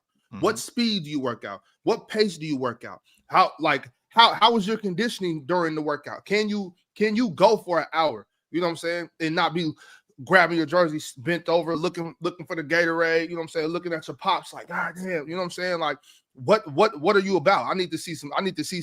I know play the games is cool, like watching you play. I'm scouting you. I've been scouting you for 2 seasons now, whatever, high school, AU, all that. I've seen you play before. I know that, but there's still more to it because it's how are we going to progress? You got to get better, and I need to know what can I put you through? Because when the off season happens, I run a tight ship, and we getting in there and getting to it. I need to know what can you do? What are you about? And on top of that, are you content right now? Did you come in this workout just going through the motions? Are you shooting like this? You know what I'm saying? Are you know what I'm saying? What are you doing? How do you work out? I need to see it. So right. here's You know what I'm saying? I don't like to. That shit matter to me. I hear you. I don't like to regurgitate points. I want the player to match the film, right? So if you look fast, you know what I'm saying, on your film, I want you to come in here and look like your first step is elite. Nothing should blow me away when I see you come in here looking. But outside of that, like I don't think it's really too much you can get from a one-time workout. Other than like you just want the physical traits to kind of match up to what you're seeing on film or something like that. All the stuff I just named, real talk, is what you'll get from a workout. Well, and I get that part, Ox, because here's the flip side, really quickly, Penn. And here's the flip side to that. And if I'm not mistaken, Steve Kerr made it clear that if they had the number 1 pick, they would have passed on Anthony Edwards, specifically because of his workout. That was it. It wasn't nothing else. It wasn't his upside. He didn't really. It didn't seem like he got it, but. They told him that. Said that. I don't know if they actually would have done that. Here's something I'll say. Like they did like Wiseman. I think to any young hoopers out there, maybe we have a chat full of 16 and 17-year-old AAU players, who are hoping to be discovered by a Division I school, Division II. Scouts are everywhere, bro. All those tournaments you go to, all those weekends, all those 5 games, shit that y'all doing, even if you don't have the biggest club where you're not playing, in the biggest circuits, they're watching you. If you're decent, somebody's watching you. And I'll tell you that Carter was playing with Portland, a Portland AAU club. I'm forgetting what the name is now. And in between the games, most of the kids would grab their slippers or their shoes and exit the gym, but he didn't. He had his dad putting him through workouts while everybody else was like just eating popcorn and the other team was getting off. He would sit there for 45 minutes and go through full sweat drills in between his games. And he didn't even realize at the time the Raptors were there watching that. They were in the gym at that time. And it's shit like this why I'm bringing them in to work them out. Now, you're going to do a workout, and in between this workout, for 45 minutes, you're going to do drills with your dad on that side of the gym. Then I'm going to bring you back over here, and you're going to do another workout. Now, we're going to see about it. We're going to see about the stories. My point is years of intel matter more to me than your performative, bullshit that you're going to do for me when you know all eyes are on you. If I bring you into a workout, let's just say I'm Brooklyn. It's not bullshit, Pin. Like it is bullshit. You call it performative bullshit. It is performative. It's not bullshit. performative. I'm saying it's not. You can keep saying it is. I'm telling you, it's not performative bullshit when you're doing it. These guys work on these drills, Ox. You're doing the drills. Thank you, Pin. Thank you. And that's what I'm saying. You haven't. I want to see it. The stuff that you're talking about, I want to see it. You've done that with your pops. You've done it with your pops. You've done. Okay, we see that. But pro workouts are way different. And you know that, like it's not the same. It's not the same thing. It's not the same. We're not wasting time. I just want to see how you work out. I don't think me saying that is a big deal. We're talking. No, it's not crazy. We're talking about 2 hours out your day to come in the gym, and I'm not. So my thing is, I'm not gonna not have you work out just so that the Celtics don't pick you. Okay, that's cool. Oh, I mean, the Raptors are working them out. They're so smart. Since he went to go, what's more likely that I'm gonna pick you because you went and worked out for the Raptors? Like what? The Raptors have a pretty good reputation as a draft evaluation. So, honestly, it's happened before. I'll take them, even though I don't need them. But everything has happened before. I don't know if this is one of those segments where I'm going to say something and you're not really going to hear what I'm saying, but that's cool. Look, I haven't seen anyone else in the PCO. I'm not doing that with you. Okay, cool. I'm not doing that with you. Cool. I'm simply saying, chill. Everything has happened before. So what I'm saying is, of course, that's happened before. We've seen Danny Ainge bamboozle the Sixers too. Yes, but what I'm saying is, I'm not going to not bring you in the gym to see how you work out in a pro setting as opposed to working out with your pops in between games, just so that another team doesn't draft you. I don't think I need to do that. Now, I want to ask you this. I want to ask you this. Now, let's say you do get the workout. Are you allowing the workout to like get you off of a player? Like, let's say they come in, right? Now, if you want to just see, you and your organization are pretty sure you want to draft this player, right? You like his film, you like his physical traits, his physical tools, and everything like that. You see the potential. Now, if he comes in and it's a bad workout, let's say he has a bad workout, are you going to let that one day be like, you know what? We good off this. Clippers did it with John. No, well, if we talking about like late lottery pick, like late first round type situation, and I got 4 guys I'm choosing from, that workout is gonna matter, John. Real talk. If it's one of them situations where I just don't know which one of these 3 guys I'm gonna pick, and I can't figure out anything to separate them, you know what I'm saying? If I'm really struggling like that, then sure, the workout may sway me, and it won't necessarily be the missing and making of baskets. It might be the intensity, it might be the attitude, it might be whatever you deem as a bad workout. Yeah, right. It may be something. It may be something like that. But no, it's not going to be a situation where I got the number 4 pick and I'm about to grab VJ Ekstrom if Ace is going at 3. I know I'm going to sit one of these 2, and then VJ comes in and he might be moving a little sluggish. So I'm like, man, get that kid out of here. You know what I'm saying? Let's draft fears. Like, nah, it's not that. It's just like it's a thing. More so than anything, real talk. My point was that I'm not gonna not work you out so that another team won't. Yeah, okay. You know what I'm saying? And plus, there's proper protocol things. Like, come on here, get the workout in, so we could just go through the. You're about to pay somebody millions of dollars. You probably want to see them. Real talk. We're getting married. Like, I'm marrying you. You know what I'm saying? Like, there's a myriad of reasons why a prospect doesn't work out for you. Either they have a promise above you, or maybe they don't think they're going to be there at your range. Like they don't think you're high enough on them. So maybe you got the 9th pick. They don't see how they're going to go top 10. So they're just like, you know what? I don't think you're going to take my Dylan guy. I'm Harper not is sending not him. working out for New Orleans. I'm not working out for them. There's no Ace reason for me Bailey to ain't work working out for anybody. I'm not drafting them. That's not my issue. I'm not talking about guys that I know aren't coming here. I'm talking about guys that I want to draft. I want to see. We're getting married, chill. So we got to build a relationship. And so what's the point of you not coming to the gym? We're about to draft you. We locked in now. So now I'm glad you brought that up, Oxton, because I want you to stay right there. Because you want me to come work out, which I've never agreed with that with football. Okay, you got all this tape of me. This ain't the first time you've seen me play. You've actually sent scouts to, I don't know, Colorado State to see me play.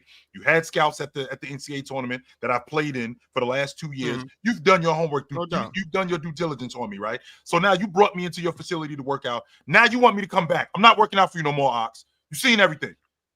Make a decision. I mean, that's cool. I'm not mad. I'm not mad at that. I just wanted to give y'all a piece of my mind. You know what I'm saying? Where I was coming from. But I understand what you're saying. My thing is this, chill. I'm not burying no IG baddie until we at least go to lunch. You know what I'm saying? I'm not gonna be following you. I'm not gonna be following you on IG for years. You know what I'm saying? And then so none of you guys had a problem with what Ace Bailey's done this whole time. I don't have a problem with it at all. I don't. I don't necessarily have a problem with it. Look, here's the thing. This is not an IG baddie. It's a bad comparison, Ox. You've watched these kids. These young kids is kind of like no, it's not. You've been in the gym with these kids. You've been to their pro day. You've interviewed them. You've met them. You've seen them for years. You've seen them in a live competition, not through a screen. You've traveled across the world to see these guys. You've watched them in AAU. You've watched them at Team USA Select Camp. You watched them live. So it's not the same thing. I already see. Yeah, you've seen them in between. You've seen how they interact with their teammates. Oh, by the way, you've called up all the people that have ever known them. You called their AAU coach, high school coach, grade school coach. You called their grade 6 teacher. You've done all the investigative research. Every single thing that came back to you was, this is a great kid. This kid works hard. Yeah. This story. Now I'm supposed to bring you up to Brooklyn or Toronto or Phoenix and, wine and dine, put you through some fucking cone drills that you've been practicing for, some shooting drills, some movement shooting drills. Everyone has the same drills.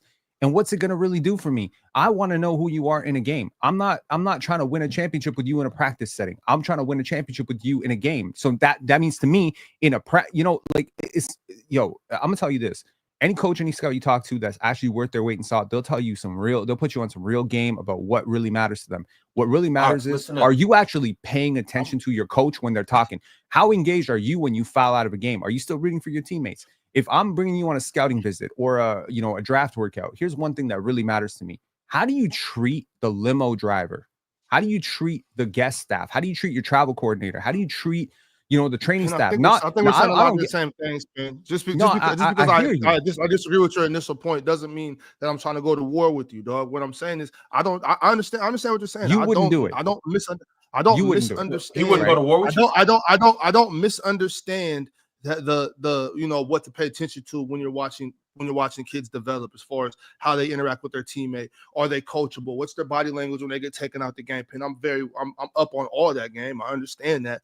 And a part of what you said is about how do you treat the limo driver? How do you treat this person and that person? A lot of that is why I'm saying, come into my facility. Let's get a quick 2 hours in. I just want to, before, what I'm saying? I don't think it's no big deal. I understand where y'all coming from though. Like you have more than enough information to know I want to draft this kid. I'm more so talking about if it's like a middle of the first, and I'm choosing between a couple of guys. I want you to come in the gym. I want to see how you work out. I want to see your demeanor. I want to see how can you, because I want you to get better. And you're going to get better in this gym, in this lab with my training staffs. I want to see how do you interact with them. When they press you on something, when you do something that you think is dope, and they're like, yo, what the fuck is that?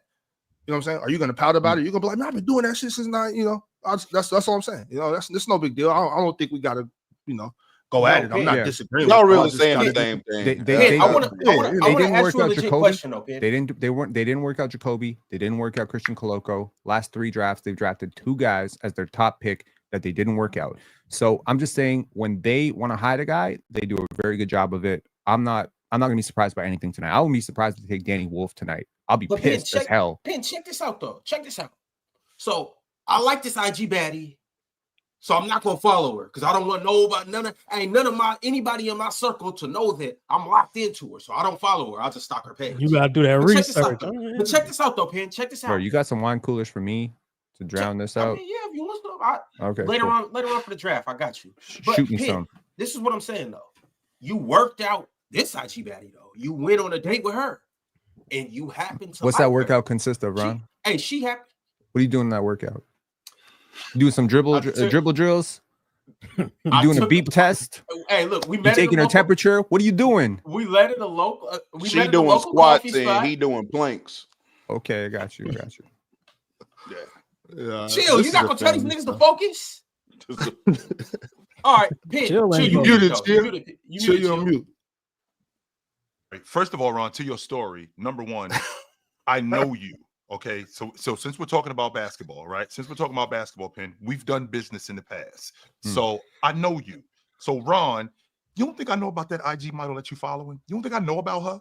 But I might not. I might not know about her how serious you are, but you don't think I know about her? Don't forget, I know you. You and me have done business in the past, so I know what you're looking at. I know what you're after. Now, with that being said, I'm not going to chase you. I'm not going to go. I'm not going to go. Well, what's wrong? I know you, and I know how you looking at her. I know what you think about her.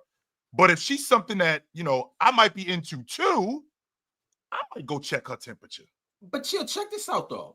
I'm saying like, Even though that's dirty macking, JD. 100%. That's dirty macking. She bad as hell. I know. We all know she know everybody like her. We all know that everybody like her. But I'm saying though, a chick that might not be as highly touted, I go on a date with her.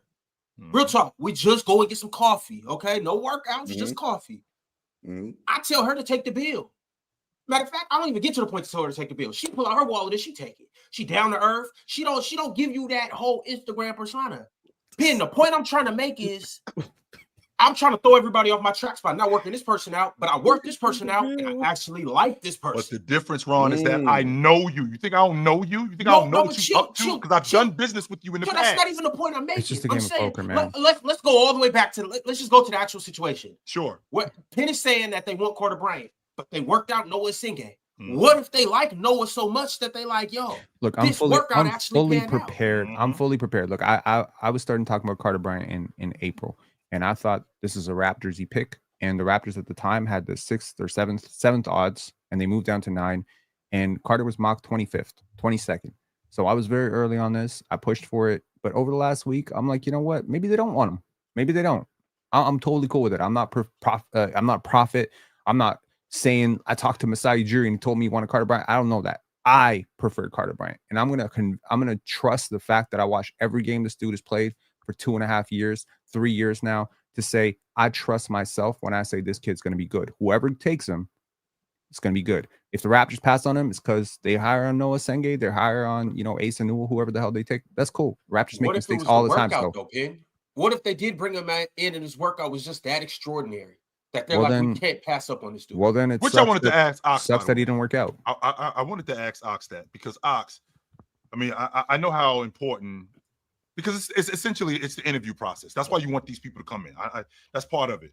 Ox, if a guy came in with a workout and he blew you away, could that be the determining factor of whether you not draft another guy? I mean, to Penn and Real Talk's point, are you in that one workout? You're not gonna be able to do enough to sway like that much. You know what I'm saying? But I mean, it depends. If they're on the same level, then yeah. But if it's like if you haven't shown that much in the game, I'm just kind of bringing you through as like a formality. You know what I'm saying? Because maybe we might pick you later or put you on the, sign you to the summer league team or something like that. That's probably as much as that can sway me. You know what I'm saying? I'm looking at that, but as far as we're talking about lottery picks, nah. If you're not showing me something in the games that's putting you there, the workout, you chill. There ain't no such thing as a lottery pick workout. You know what I mean? Like, nah. I've seen the weakest of dudes look good at workouts. Ron's a cone demon. No, but you dope too, though, Ron. You was always dope too. I'm just saying, but Ron is blowing through them cones. We put Ron ass in action. Get Ron on the floor. He's killing us. Hey, you remember how he was killing them cones at the 2K event? He was fully clothed. I'm talking about everybody talking about getting line. I can't do no drill in this. Bro, but shit. Now Ron was trying to win that PS5. Blowing through the damn cones Ryan, in jeans. That's Dunking backwards and shit. Like, bro, get off the rim, nigga. What you doing? That PS5 right on over there. But either way it goes, y'all, let's go ahead and get into it. We talked a little bit about the Porzingis trade, so let's start with the other trade that happened yesterday. CJ McCollum was traded for Jordan Poole, and these two were essentially swapped. How do you guys feel about this trade? There's more to the trade, right? So it's CJ McCollum plus Kelly Olynyk going to Washington, right? And it's Jordan Poole and who going to New Orleans? Sadiq Bey and number 40 going to the New Orleans Pelicans. I love this deal for Washington, man. I'm gonna be honest with you. I do. And I think Washington's trying to be a serious basketball team. Washington is a serious basketball team, Ox. They're putting together actual dudes who actually know.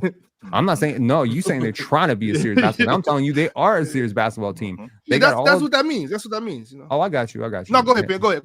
Yeah, like I mean, Marcus Smart, right? I mean, these are champions, right? And CJ McCollum is a really good dude, really good pro. These kids need like role models. They need guys who show them how to be pros. You can't just let a whole bunch of 19-year-olds run around with their heads cut off and you get Jalen Green. You know, that shit happens. So you need actual like veterans in the locker room. And I think you got like Chris Middleton, Malcolm Brogdon's still there, right?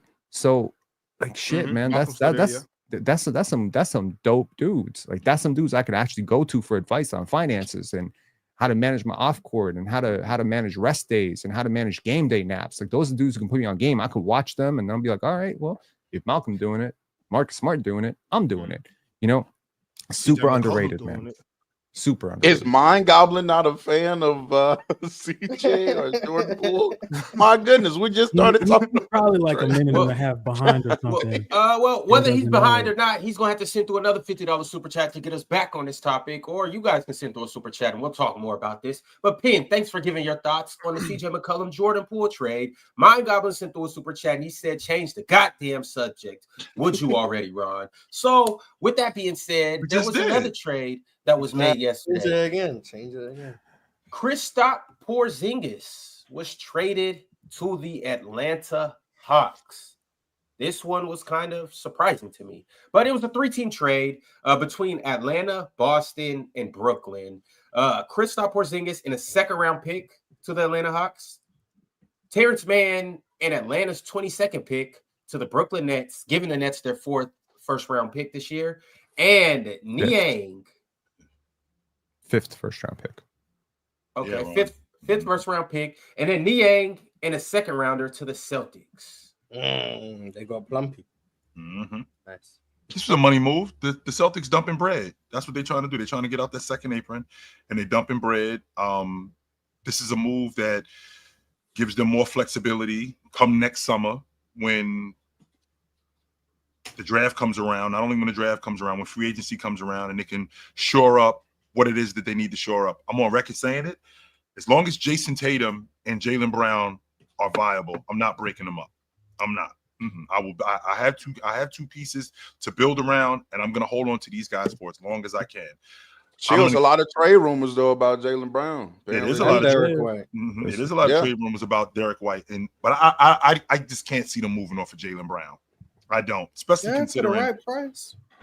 So I wouldn't want to do it either. I'm with you as far as not, but I can see an angle where Brad Stevens is, like really in the lab thinking like, okay, I could do this, and comes off of Jaylen Brown. He might just be like, all we really need is Jason Tatum, you know what I mean, and Bradley whoever Beal. they get for JB and all these other moves.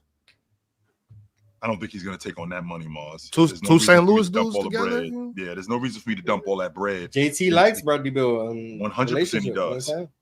If does he like Bradley Beal? Well, what is Bradley Beal? 31? Oh, I didn't mean to actually derail the conversation with that troll. I apologize. No. Obviously not. Sorry. Yeah, they're not getting better. Yeah, my bad. I didn't mean to actually derail not things. okay. They My two y'all fault. bite bait. Yeah, my fault. How quickly do y'all think That's like an elite Boston recovers and becomes a really good team again? Because they're about to be trash. When So- JT's back, They're not trash. They're not trash. I don't think They're they're gonna be trash. garbage. No, I'm with real talk. They're I'm going to be garbage. like 44 and They're 38. not going to be good next year. And the in the way East, the East, 44, the way the 44, East, the way the 44, East is 38, set that's up- like a the way 5 the seed East in is the set East. up. As long as they have a roster, they could probably go 500. So Well, I mean, let's Well, yeah, let's the look at East it though. is, So they just brought in Anthony Simons. Some people are high, some I people like are low. Anthony. I I like like Anthony, and I think I'm high. I'm high on in Ant. that scheme with Joe I'm Mazzulla, I good. think he's going to get busy. You still got Jaylen Brown. Obviously, he hasn't been traded yet, so he's still there. Derek White is still there. Mhm. they get shaky.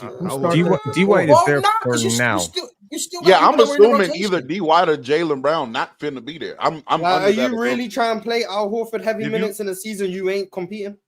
No. Or you just gonna be Why like would they No. not? or you Mars, gonna do the an East is OKC wide and just open. load manage him for old. That's what I would See, this is my thing, Mars. I'm not on the same page as y'all. If I'm Boston, we're looking at this like we're going back to the finals this year. The East is wide open. Bro, Boston gonna play Sam Hauser and Peyton Pritchard and go Oh, back I to the don't know. 50s. Oh, is this where we get to prove the hypothesis that we had like a debate about like 4 months ago about what Peyton Pritchard would look like on his own team? Oh, you'll see. The 3-point attempts per 100 possessions or whatever. He's gonna shoot like Yeah. 12 threes. If they get off Derek White or Jaylen Brown, he still will probably come off the bench, though, I think. According to Brett Siegel, the Raptors offered number 9 for Derek White. Y'all said no. But if I'm the Celtics, Apparently, though, if I trade wasn't Derek, he? I'm trading Jalen too. I'm trading if I trade one. You don't of these need two, to I'm trade trading both. everybody. Like, You fuck, just we're need to trade we're one. starting I over. mean, you know how much money they saved by trading Kristaps and Drew Holiday? 180, I think it said. Close to Yeah. $200 million. That's crazy. That's a Good lot move. of dough, yo. Good. That's a Hey, lot how- of money. How many of Lot that of was dough. like tax money? That's pretty much It's mostly all tax tax money. So their contracts and then the 180 was just tax money. Yep. It's That the is contracts and like I insane. think 160 was 150 was tax money. So yeah, I They, mean, they just did a hell of a job. yep. I still hate the trade for the Celtics. Albeit I do think that they're still a playoff team and I think they're good. How do you just get Niang back for Porzingis? Well, no, you got Oh, $150 Porzingis million valuable. back for Porzingis. That's what Exactly. Yeah, It's not about getting Niang. It's about getting Celtics $150 million. The That's what it Celtics was cooked, man. Everybody, I was up Cooked. here. You remember when we talked about the Boston Celtics sold, and I'm like, damn, there goes all these contracts. They're gonna sell them because these guys who bought the team ain't interested in basketball. They're interested in money, right? You see who bought it. That matters. It's not Matt Ishbia who bought it. And he's like, oh, I want to compete. No, these guys want to make money. They want to be profitable. It's the most expensive team in NBA history. They're gonna sell. So you've seen this from a mile away. Everybody in the whole league knew you had to sell, and you didn't have to give up first-round picks to get off these players. That's a very good job because they had no leverage. No leverage. Everybody knew exactly what they had to do, and they still did it. And yeah, you might say, okay, George Niang is way worse than Kristaps Porzingis. Yeah, but $150 million, not so bad. It's not so bad. You don't think I would they trade could've done Porzingis something for $150 million. I don't agree with Ox. I don't think they're trying to win. Like I don't think they care about the East tanking. being wide open. I don't think they care. They're So tanking. I don't think they care that George Niang is plump. Like they saved $150 million. As far as they're concerned, they won the trade. Do they have their picks? I think so. I think they have their Yeah. pick next year. Yeah, they do. Yeah, because I asked that maybe last week or something. So I mean- I don't. I'm not saying they're going to bottom out. I don't think they're trying to win. I don't think that's a priority. So if you trade, right? So if you trade, and Ox, you're a basketball guy. So Ox, if you find out that a team traded for arguably the worst defender in the league, and then they traded for an eighth guy who's a rotation guy, and you got off for two of your starters on the championship team, can you honestly tell me, Ox, that this team's serious about winning? And they Well, just when lost you their say- best when player. you- to when a you- when you tournament say- finish. When you say Anthony Simons and you say when you trade for the worst defender in the league, when there's no proof that he is the worst defender in the league, first of all. Well, there Second probably of is all, some he's just- advanced he- stats he's- that would. he's a- support that, but- Yeah, but advanced stats ain't proving nothing.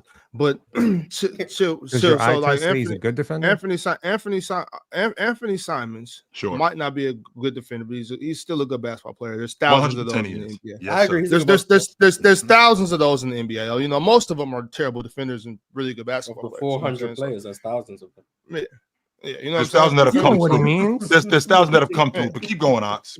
Oh, Yeah, Daddy right, pick. right. Nice. So So no, I think they can definitely make the playoffs in the East this year, and I think they can contend. I think they can make the playoffs. East is wide I do open. think The they East can is wide make the open, playoffs. I do think they can make the playoffs. Anthony Simons, Derek White, and Jaylen Brown. Can we talk about this? Can we change the subject to what this looks like for Atlanta? Yeah, I like let's- it. Well, yeah, it's okay. Because depending on- I'm really high on Atlanta. Yeah, Like, yeah. I'm really high on Atlanta. I was Yeah, high I on don't him know if last year. Porzingis can stay healthy, right? That's really the big swing factor.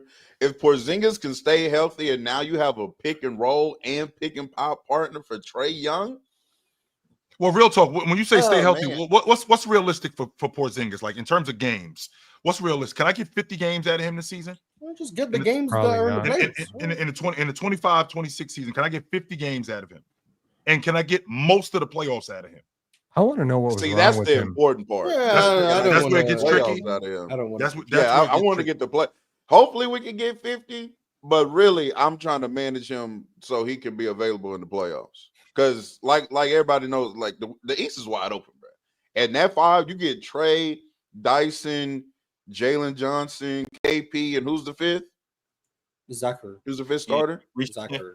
Zachary. Yeah. That's a really good 5. and they still have Clint Capella.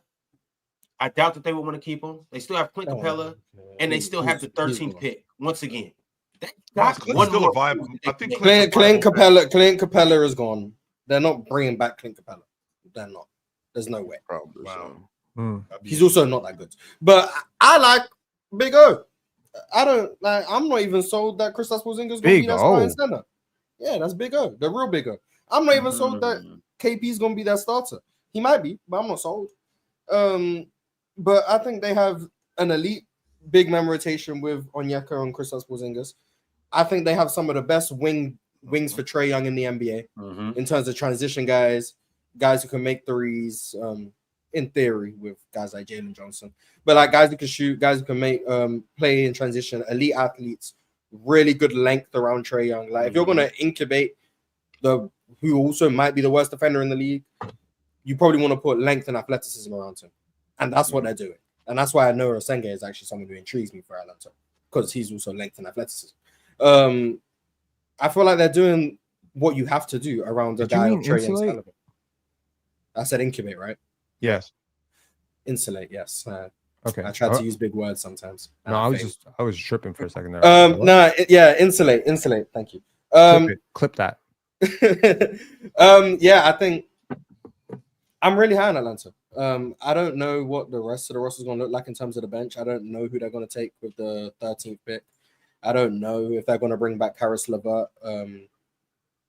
I don't know those things, but I'm really high on their team. And I like Kobe Buffkin, by the way. He's been dealing with a lot of injuries his first couple years, but I think Kobe Buffkin's really good. Well, really promising, I'll say. So I like Atlanta. I'm not saying finals or anything, but they're intriguing. I think they can be one of the better teams in the East. I don't know where that puts them, but I think they can be. Did you say the other cat that they got? Mohamed Gay? Oh, yeah. Jalen Green's teammate in high school. Another athletic forward who defends. It's cool. Yeah, they have Cason Wallace brother too. Yep, Keaton. Keaton's good. He's a really good player. He's gonna be somebody.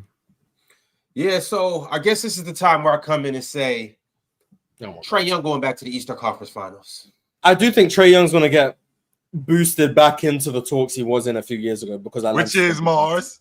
He's on top 5. He'll be well, not the than Lucas stuff, Halliburton but like top 5 point guard again. Yeah. Better than Ja Morant, better than Hallie. Hallie's gonna deal with the out of sight, out of mind thing. Yeah, it's gonna be like you're gonna have better than Kane and Taylor Brunson. Yeah, we'll assume Steph's still gonna stay at his level. So you'll have Lucas Shea and Steph in them.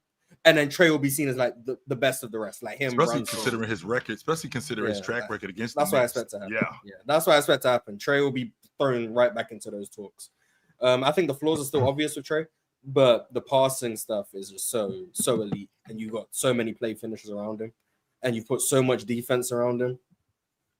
And Quinn Snyder's a really smart, inventive coach.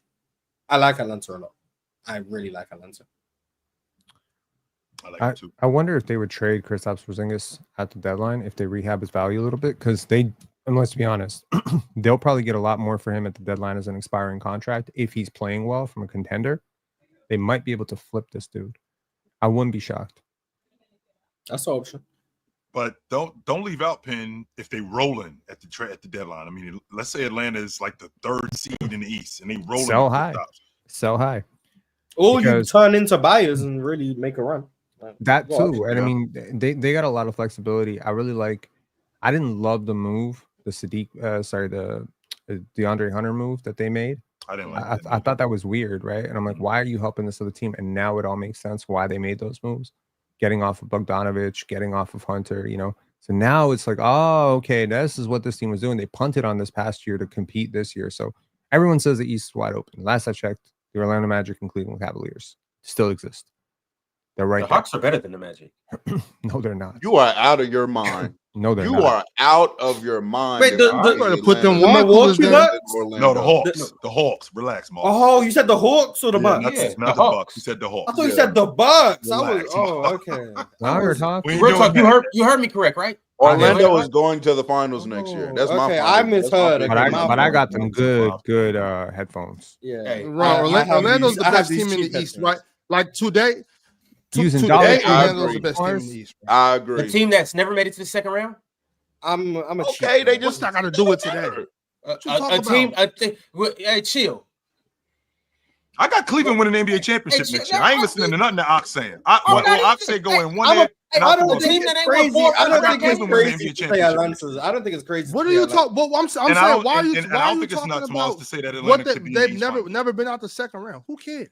Yeah, I don't know what Ron's talking about with that, but I don't think it's crazy Ron, to 2 say years Atlanta ago, could be better than Ron, Atlanta. 2 years ago, the Indiana Pacers was in the lottery. What we doing, And Ron? what did they do last year? That's the We point, went to the Ron. conference finals.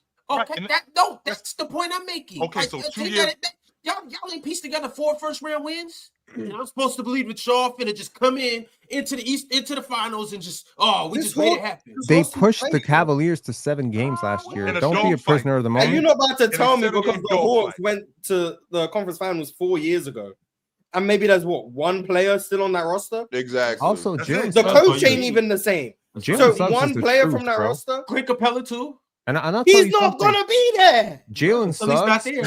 Jalen Suggs is like good right now. When he shaves his head, he's gonna be great. Oh, You'll You gotta see let it. it go. When he lets that shit you go, gonna turn into Jalen Jalen- Caruso? Jalen Bro, Suggs let he- it go. he's gonna turn It's into looking- Michael Jordan defensively. Yeah, you gotta Jalen let it Suggs go, is like though. legit He needs to let scary it go. defensively. There are not a lot of defenders that I really rate defensively. Dyson was obviously one of them when he was in the Pelicans and last year, but Jalen Suggs really one of them ones defensively. So yeah, and Mars, I got a trade for you. I would trade you a good pair of headphones for one of your PCL belts. You good? No, I mean, okay. hey, Pete, Belts, My bad. belts Morris are is the- earned, not Hey, given. Morris is competing next year, so the Yeah, they PCL's are wide earned. open. They are earned. It's wide open. They're earned. Oh, the Even- PCL like hey, the Eastern hey, Ron. Conference. Even though I know you didn't make it out the second round, don't worry. Yeah, You the got it this PCL year. is turning into like the 2010s East. Mm. That's crazy. 2010s, 20, Ron, 20, true. do you know what Jalen I'm an Suggs all-pro, is and I'm doing to old. Trey I'm Young still in an a all-pro. series? What'd you say? Do Popularity. you know what Jalen Suggs is doing to Trey Young in a series? Miles, I'm still 24, 8, and 6 on good efficiency. Let's cut Lock. the bullshit. I'm Lock old. down. Yeah, I'm on a older. 36 win Lock team. Yeah. down. More like a 42 win team. That's what I call a More matchup like, nightmare. like a 42 win team. So we're 5th, 6th seed. So I do think Orlando is set up to defend Trey. Well, I don't think Trey's that hard to guard in the playoffs, but I do think Orlando is Well, set that- up to guard Trey. But Morris, Really that's the point in getting the pieces that you get to put around him. I agree. That's why Porzingis helps. That's why newsflash, Jalen Johnson wasn't there the second I half of the agree. year. That's why you got another all-star. That's why hopefully Dyson Daniels takes a step forward. and they Hopefully beat Zach- Indiana twice, by the way. That's why I think They beat Atlanta Indiana could twice. be better than Orlando. Real Talk thinks it's like clearly Orlando. I don't agree. I think- I got Yeah, I Orlando. think Atlanta could be better. I'd probably Orlando ain't favor better than Orlando. Cleveland. Well, I think I got them Cleveland. better than Cleveland. Yes, They're not Oh, better than bro. Cleveland. Do you not understand? Look, they bring back Jalen Suggs. You add another shot creator and floor spacer in Desmond Bain. You got Franz and Paulo probably taking another little step forward as Yep. players. Sure. You got. I'm hoping they bring back Mo. Yep. I'm hoping they bring back Mo. And you got Wendell. You got Black coming off the bench. He's been really good. That's a really good team, man. 100%. That's So is a Atlanta. really good I team. love And so is Now. Cleveland. Cleveland's a really good team. And they've been, and what to me was moving me about Orlando is that they've been elite defensively for some time now, right? I think this is the first year that they can be a good offense Good. matched with the good. What? Good? Yes, Mars. Good. You Yeah, I think think they're they going can from maybe the worst offense in the NBA to good? If everybody stays healthy, yeah. Mars, what do you Yeah, think? that's a major Wait. jump. That's a major jump. I Mars, think what Desmond do you Bain can think- make that much of a difference for them. Yeah, What do you think- that's the disconnect. What do you think good is in with Orlando? What's a good offense for Orlando, Mars, in your estimation? Because Are we last saying for season, Orlando or just for the NBA? I'm saying that I don't think there'll be a good offense in the NBA. because They might be better than they were last year. but- they were third from last year. I think that I think that they can move out of the bottom 10. They can maybe even be average. That's a They're going to huge be improvement. top half of the. Yeah, they're The gonna be worst, top huge so 15. improvement. the only teams with a worse half court offense than Orlando last year were Charlotte, New Orleans, and Washington. That's it. Those were the They only teams. They were in the bottom 3. Now this season coming up, Do I think that they can jump? So, like, I don't think there'll be a better offense than Cleveland, OKC, Denver. I don't The know Knicks. what Indiana's going to do. The Knicks, the Lakers. Atlanta, Yeah, I think Atlanta will be a better offense. The Timberwolves, the mhm. Mavs, the Clippers, the Grizzlies, the Spurs, the Pistons, the Warriors, the Sixers, the Rockets. Indiana. No, Tyrese You Halliburton. don't think they can have a better offense than the Rockets? No, I don't think they'll have a better offense than the Rockets. No, I'd ask you why you think they would. Dallas. I like Sacramento. Orlando, even with adding KD. I like Orlando more so in half court situations than the Rockets. I could agree with that. Like they could be better in the half court. Houston rebound like a third of their misses. That's Orlando true. doesn't. Like their offense is going to be. That's why Houston were able to be like 12th in offense this year. Their half court offense stunk, but they just rebounded so much that they ended up scoring. So I don't think Orlando would be better than them. So like the best case scenario for me with Orlando is like back half of the 10s, like 17, 18. Realistically, for me, they're probably going to be like 22nd or 23rd in offense, but they might be the best defense in the NBA. Well, OKC notwithstanding, they might be the best offense in the NBA for like the rest of the league, and that's going to be enough to get them a high seed. And then in the playoffs, it will come down to Paolo, isolation and shot making, Franz downhill stuff. But a lot of this changes if Franz can shoot next year, or if Paolo is a different player. Like if they take leaps, then I'll be with real talk. Last time if Jalen Suggs gets back to being like a 38-39% 3-point shooter, you add Bane, who should be an elite shooter. I mean, part of the reason why they were so bad last year is number one, Paolo and Franz missing a whole bunch of time. Jalen Suggs missed time, and then the guy that they brought in to make shots was a brick in KCP. Mo Wagner missed time too. Their offense was shitty because I mean, who was over there for real last year? This year again, Jalen Suggs. I like all of that. The NBA to me is getting to a point where you need to have 4 or 5 players that can dribble, shoot, pass, right? And they basically have an assortment of that from 1 through 4 in their starting lineup. Jalen Suggs can handle the ball. Desmond can handle the ball, make decisions, get downhill, attack a closeout, make a kick out pass, make a spot up shot. Franz and Paolo. Now Franz the spot up shooter, but Paolo can spot shoot. He can pass. He can. Does drive. Atlanta not have that too? That's the same question. But I don't think to me, not to the extent of Cleveland. Those Cleveland not players. have that.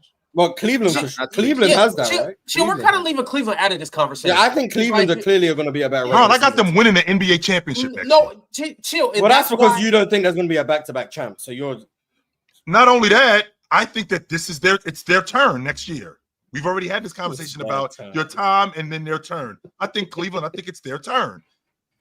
I think that's what the issue is. I have doubts with the Cavs, but I 100% have doubts with them. My biggest doubt with them is that they're a bunch of chumps.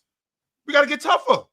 That's what it is. More than my anything. biggest doubt is that their backcourt's too small. But the reason why I combat that part, Mars, is because we got protection at the rim. If we got a guy that's frying us on the perimeter, 18 feet, 23 feet, I mean, that's Curry, right? But that's Curry. I feel like that's Curry years ago.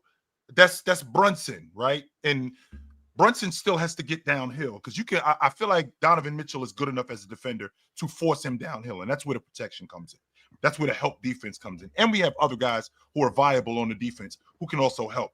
That's not my issue. My issue is that I feel like these dudes are a bunch of chumps. They get pushed around. Jared Allen in particular is the one. Like, he's the guy who gets pushed around more than any of these guys. And I think that they need to toughen up. But More Chill, than anything, I feel like this team needs to toughen up.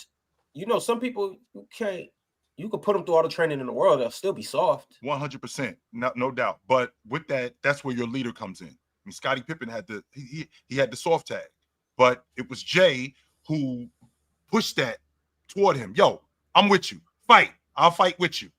Don't be afraid. Or maybe to fight. he was just never. I didn't know Scottie Pippen was soft. Maybe Scottie Pippen just had the tag for a wrong reason. To be honest with you guys, that was the tag that was going on with Scottie Pippen in 1988, 1989, 1990. That he was soft. And it was Jay who was like, yo, you fight, I'll fight with you. Don't worry about getting beat up because I'm gonna jump in with you. And I feel like this Cavs team, I think that's Donovan Mitchell's job to jump in there and go, yo, I'm not gonna let us get pushed around. I'm not gonna let us get roughed up. Just fight. Stop helping people up. Do the dirty work stuff that's necessary because we have all the other things. Mars, you and I have already had, you and me have had extensive conversations about how good Darius Garland is. As a downhill guy, as a mid-range guy, as a distributor, all of that stuff is there. You already know how I feel about Evan Mobley and his production and his progression. Jared Allen, one of the best rim runners in the game. Not only one of the best rim runners in the game, one of the better rim protectors in the game. Their rotations, I feel like, are there. I feel like the problem with this team right now is that in terms of leadership, they're soft and they gotta get tougher. If they can get tougher, I think this team wins the NBA championship. Chill. I'm with you. The Cavs are really good, right? They're going to win another. Hell, in the East, they may win 60, 70 games next year. They can win 60 out of 70 games again. Jared Allen got punked by Miles Turner. It's not like he was going against, you know what I'm saying? Yeah. When Pau Gasol had to get tougher against KG, at least that's Kevin Garnett. And like he was getting worked by somebody you think is already soft. Correct. So that he got a long way to go. Which doesn't mean it can't change, real talk. You can get beat up by a chump. That doesn't mean that you got to stay soft. You can look at yourself and go, yo, that dude is soft, and I got beat up by him. You got two options. One, quit. Okay, I'm not doing that. Or two, I got to get tougher. 100% I have to do that. Yeah, I also agree with Mark. Like, I don't like the idea, especially in 2025. Like, your backcourt, nobody's over 6'2". Like, I don't. I'm kind of good on that. That's my issue. Like, they try to make up for it with like aggregate size because Evan Mobley and Jared Allen are essentially. Well, Jared Allen is not 7 feet tall, but the he's Afro 6'9". Yeah, he's 6'9". But you got 7 foot Evan Mobley, you got like 6'10" Jared Allen. That's how they try to make up for it. But even still, they can get hunted too much. I don't like that. Yeah, that's why I like Orlando. They're huge. I know that's why they're going to the finals. I don't know if I like them that much. Orlando's jumped everybody. They've jumped the Knicks. Yes. They've jumped. I don't think the Knicks are ever winning anything. I'm not. But they don't have to. They have to get through these teams to get to the finals. Yeah, I can't see the Knicks winning 3 series in the East. I can't see. But Mars, the point I'm making is the Knicks might not go to the finals, but let's say that the Knicks and the Magic face each other in the second round. I feel you. You still have to go through all these teams. Mm-hmm. You believe Ox, Penn, real talk. Y'all believe that Orlando they're better got than that the in Knicks? Yes.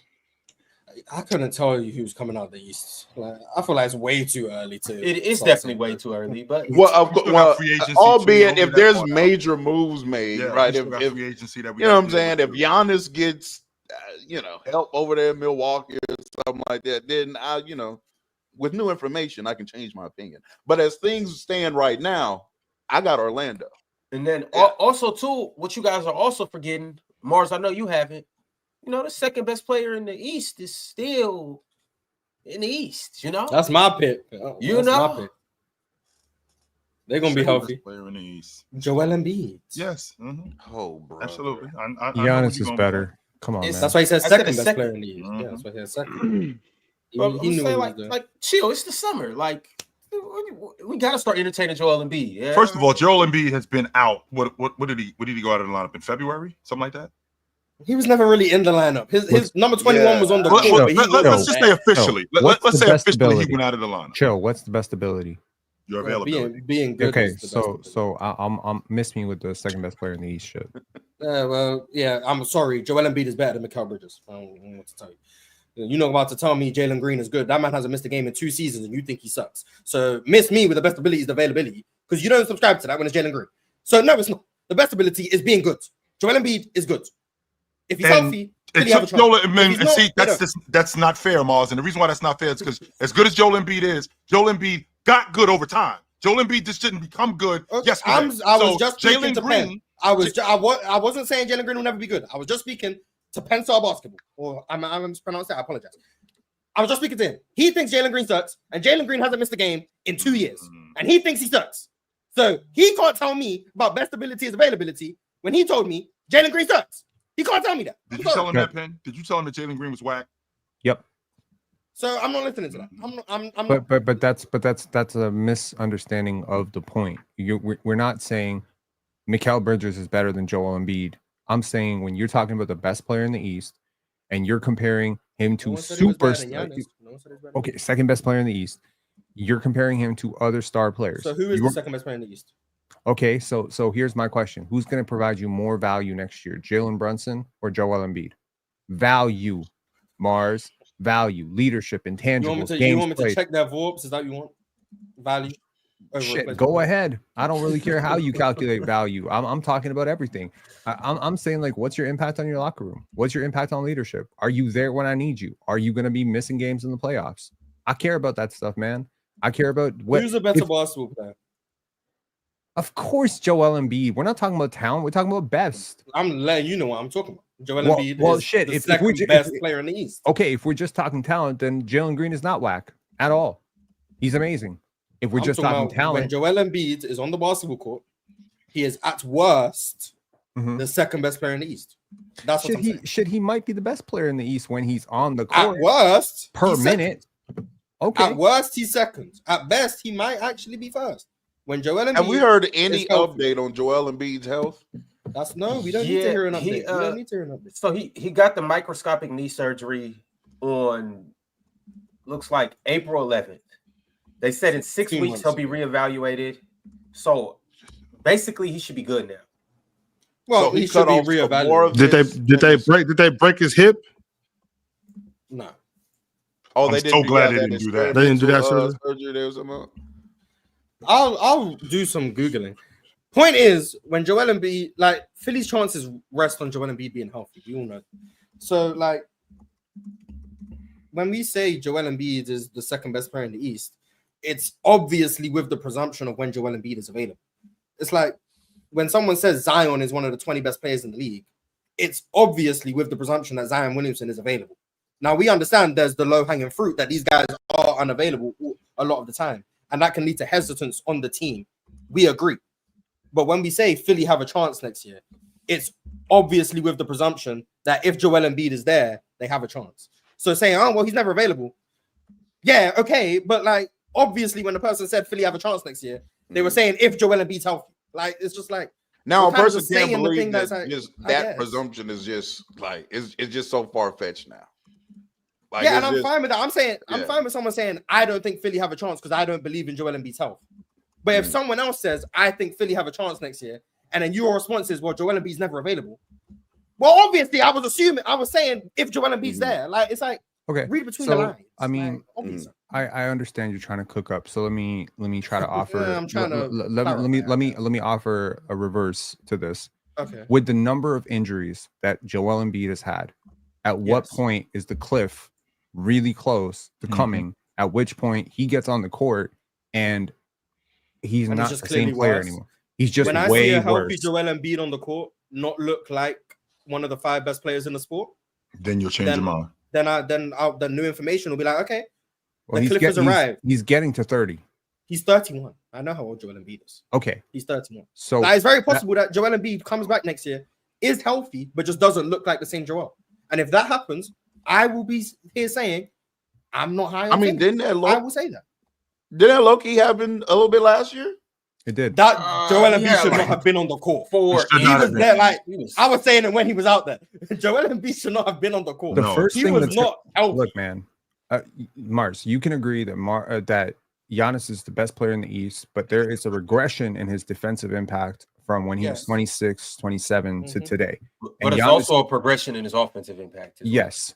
But the thing with Joel that I think makes him so special, apart from like his guard-like qualities as a 7'1" player, is his actually very underrated defense. There are times there are times when I watch Joel Embiid and I'm like, he's the best defender in the world. Shit, he's amazing. If that goes away, if his ability to move his feet and the quickness starts to drop off, I really could see a world in which he's not better than some guys that try to put him over. I agree. I If think Joel Embiid regresses, he's worse than other players. I agree.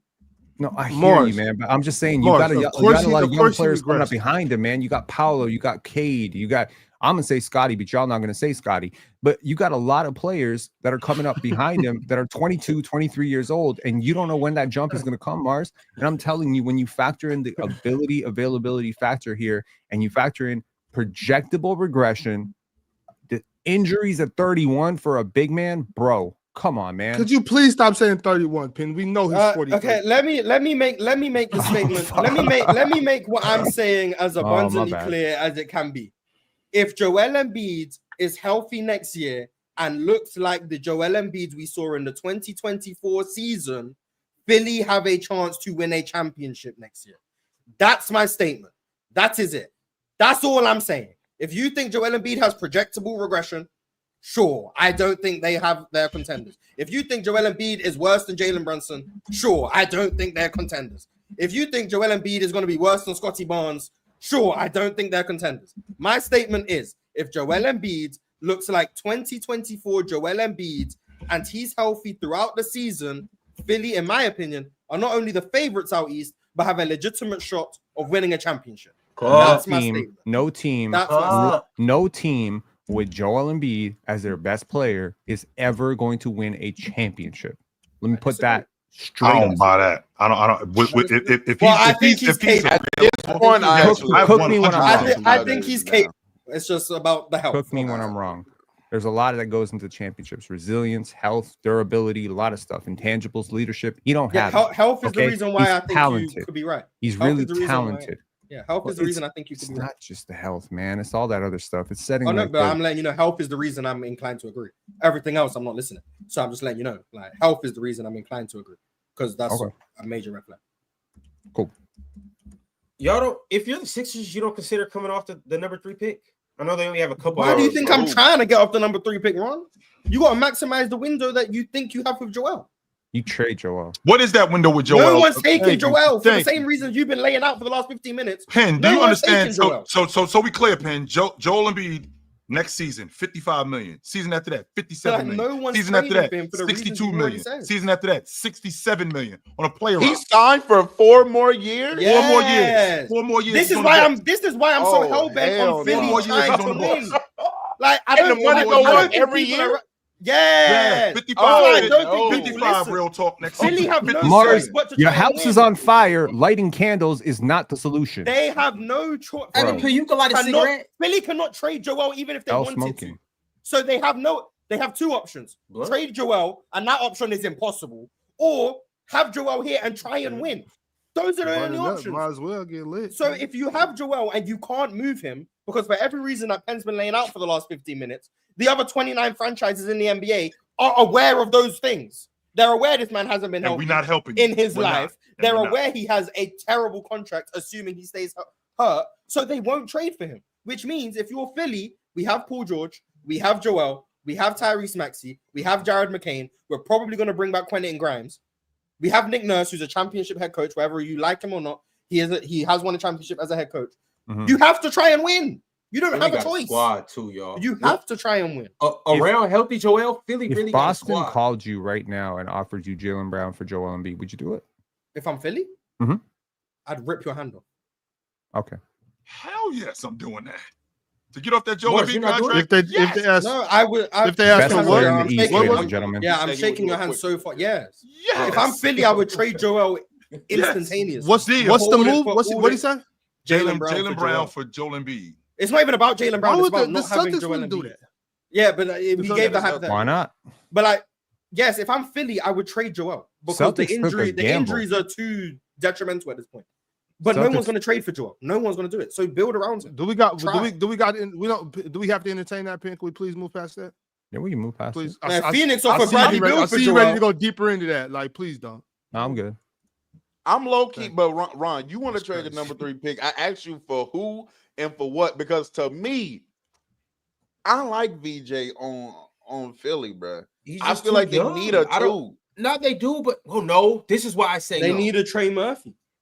This okay now. Now you're on the Now, I mean, if they But- get Trey Murphy, Yeah, the I seventh want the pick Lakers for to the get Trey third Murphy. pick. So The let's- third let's pick do that. and the third pick for Trey Murphy and the 7th, and obviously salary to match. Like, that's a good deal for both teams. Yeah, I don't. I think the Rockets should be looking at Trey Murphy too. Just sign up. I Go think ahead, any Ron. team that's a contender should be looking at Yeah. Trey Murphy. I mean, I've made this abundantly clear with the teams that I think are with the Spurs, the Mavericks, and Philadelphia. These are all competitive teams that want to win next year. Mm-hmm. Shout out to I Kyrie, just- by the way, getting his extension. I just don't believe that one of these young guys is going to come in and they can, but it's just a coin flip. It's a coin flip. Coop, we can leave Coop out of this. Okay. Now, when you go, let's just talk about Philly, where they're at right now. I don't, as much as I love Ace Bailey, I can't bank Joel Embiid in the whole agree. process right now on us bringing a rookie in and us thinking that he's going to contribute. And that goes for everybody else that could be there at 3, other than Coop, I suppose. I would much rather go get a proven commodity that I know, a Trey Murphy. Hell, I mean, the Pelicans got another guy. I mean, hey, we already going through injury hell. We already got the whole Philly medical clinic at our facility. I would try to piece together Paul George and the number 3 pick and see what's up with Zion. Well, what's up? Joel and Zion. What's up? Oh my god. I'm saying, like, what's up? I'm trying to swing the bat. You don't want to win because you, Why- Hey, I don't know. You first off, they ain't playing. So I don't know what you talking about. Hey, we will low manage all the way. What? Zion All play the way. one. Zion play one game. Joel play the next, and they I'm just talking they about want we'll they low off manage the big game, all the way until March 25th. I'd rather have Zion than Paul George. So I'd rather have Trey Murphy on the Sixers. I'm not Trey mad at Murphy would be though. Trey Murphy would be my target. The third pick, salary filler. I don't actually know who the salaries match up. It'll probably be Kelly Oubre's player option, plus some extra things for Trey Murphy, and then the 7th pick, which I think makes sense. Herb Jones. Or maybe you don't even take the 7th pick. Maybe you just give 3rd and salary filler for just Trey Murphy, and then Pelicans have 2 picks. Like anything to get Trey Murphy on the team really is kind of where I'm at. Does and this, then you have Maxey. does this defensive regression last year worry you a little bit, or is it just bad context, bad team? Cursed. The optimism within me would say the defensive regression was a direct correlation to the larger offensive burden he had to take because of what New Orleans had going on. And I would probably lean more towards the fact that he would get closer to what he was in 24 defensively. Okay. He wasn't great in 24, but he was decent. Yeah, he's not going to be a world beater on defense. Well, he has the tools in actually to be like a good defender. He does. But I wouldn't be trading for him to be a world beater. I'd be trading for him to be competent spacing and ability on the wing that I think Philly have lacked for years. So there's a I wouldn't panelist even just who may also not be just here look who at actually thinks that he offensive might be load. an I think it's all-star next also- year. When you're on a Slapping, bad yeah. team, you're not motivated to be out there playing defense like that. What? yeah, some people are. It depends who you are. Some guys play defense on both sides. Most people. Well, I'll say it like this: if you're a good defender, classified as a positive defender, and then your team gets really bad, and then you have like a subpar year defensively, I'm not questioning if you're still a good defender or not. I just feel like you're on a bad team. You got less motivated to play defense. And That's you'll what probably I just- think will happen with Andrew Nemhard next year. Yeah, like what I'm picking up full court for us to lose all the time. I'm what? Not doing it. Yeah, well, all right, y'all. We got some super chats. So let's go ahead and see what the people have to say about what we had to say. Mars mentioned Kyrie Irving just a second ago. Mavs flag AD Kyrie. That name is switching like crazy. Sent through a super chat and said, it's been a minute. But like I said, day one, in Nico, we trust. Out with the fat, in with the skinny. We get the number one pick, and we will have a top 3 defense next year with Coop, AD, D-Live at the helm. Good job, Nico. Luka saying, plenty skinny right now. I don't know what this guy's Good talking job, about. Nico. It looks like he's It's okay. It's okay because Once you fat, you fat. He looks like he's in great shape. Luka skinny in June. What's that mean to me? He looks like he's getting. He looks like he's getting in great shape. But to your point, Ox, I mean, he looked at Luka like, yo, we're not winning it with him. We're not winning it with this guy. I don't know. I just don't know how you can build that comparison after whatever. It's the conversation. Sometimes people just have time letting go. Got to move on to the next. When it's over, it's over. Out with the fat, in with the skinny. Luka's gonna dominate next season. It's gonna be I'm ridiculous. telling you, It's I'm gonna going be- to be insufferable. I'm going to be insufferable. I can't Y'all not wait. going to bring me up I here. can't Y'all wait. not going to Okay, bring me up first here. of all, Disrespect has been crazy. First of I'm telling all, you, if Luka goes 63 and 19, like I'm trying to tell you, 34, 11, and 13. I was on thinking, 66 shooting. Maybe then he'll be better than John Stockton. realistically, John D, like, is it ridiculous to think that 32, 9, and 8 on good efficiency for Luka? Is that ridiculous to think that? No, because he That's just very- did it. that's very realistic. So why would it blow That could me away? happen. Like, why are we so surprised Luka just That's come what I'm back saying, kicking like, the ass? disrespect He always been is- kicking ass. It's like this is the thing though. Mars, you said this on the show the other day. Out of sight, out of mind is such a real thing. People have forgot how good Luka Doncic is. People forget it. This year? What you Real mean, John? Luka. That Real was Luka. hurt big Real Luka. Yeah, That yeah, ain't- yeah. We ain't got that hurt. ain't- What was hurt? Luka, LA Doncic. Oh, It's not God. saying you saw Joel Embiid this year. It's like, That's didn't not the see same Joel thing at Embiid. all. That We was didn't that see was Luka way- Doncic, to your You point, ain't John seen D, Luka- you if ain't seen Luka Doncic is what? I'm gonna say 32, 9, and 8. I'm gonna say 30. Y'all win 63 games. That's the league MVP right there. I already got it in. I already got it He in. wins it. How Going many away. 63 games? wins. What? He got them winning 63 games. You heard him. No, He got who them said winning that? 63 No, I have them games. penciled in as the MVP. I don't have them penciled in to win 63 games. You just said it. 63 You just said 63 wins. In the West? So, You that's heard why. the That's why I just man. said. Oh, that. you did? Oh, I just thought said that was just a Luka game. I thought 63 and 19. I thought you was gonna say. Oh no, I'm talking about the That's all record. I'm The talking record. The Oh, record. yeah, you League yapping. MVP Yeah, you going yapping. away. I'm That's thinking crazy. 19 rebounds or 19 assists. Yeah, I was like, That's what I was The thinking. Lakers are with James. With James, That's a lot the more 60 realistic. It's 63 and 19. 63 wins is crazy. They- Chill, 63 chill. and Bron 19. is not a grenade catcher. No, Oh, hey, God, Ox, here if they we win go. 63 games, this has nothing to do with Bron. What Yeah, else I did thought Adam you Silver do? was just saying Luka was gonna have a 60-20. Bron- That's Bron- Who did y'all Bron- trade Don't Connect Wouldn't be the for? first Devin time. Booker? That's why I was like, Yo, That's what I'm John D. Bron's hand gonna be looking like the dude that played for the Giants. You know what I'm saying? The one that had the firework incident. Firecrackers blew up. Oh, Yeah, JPP? yeah.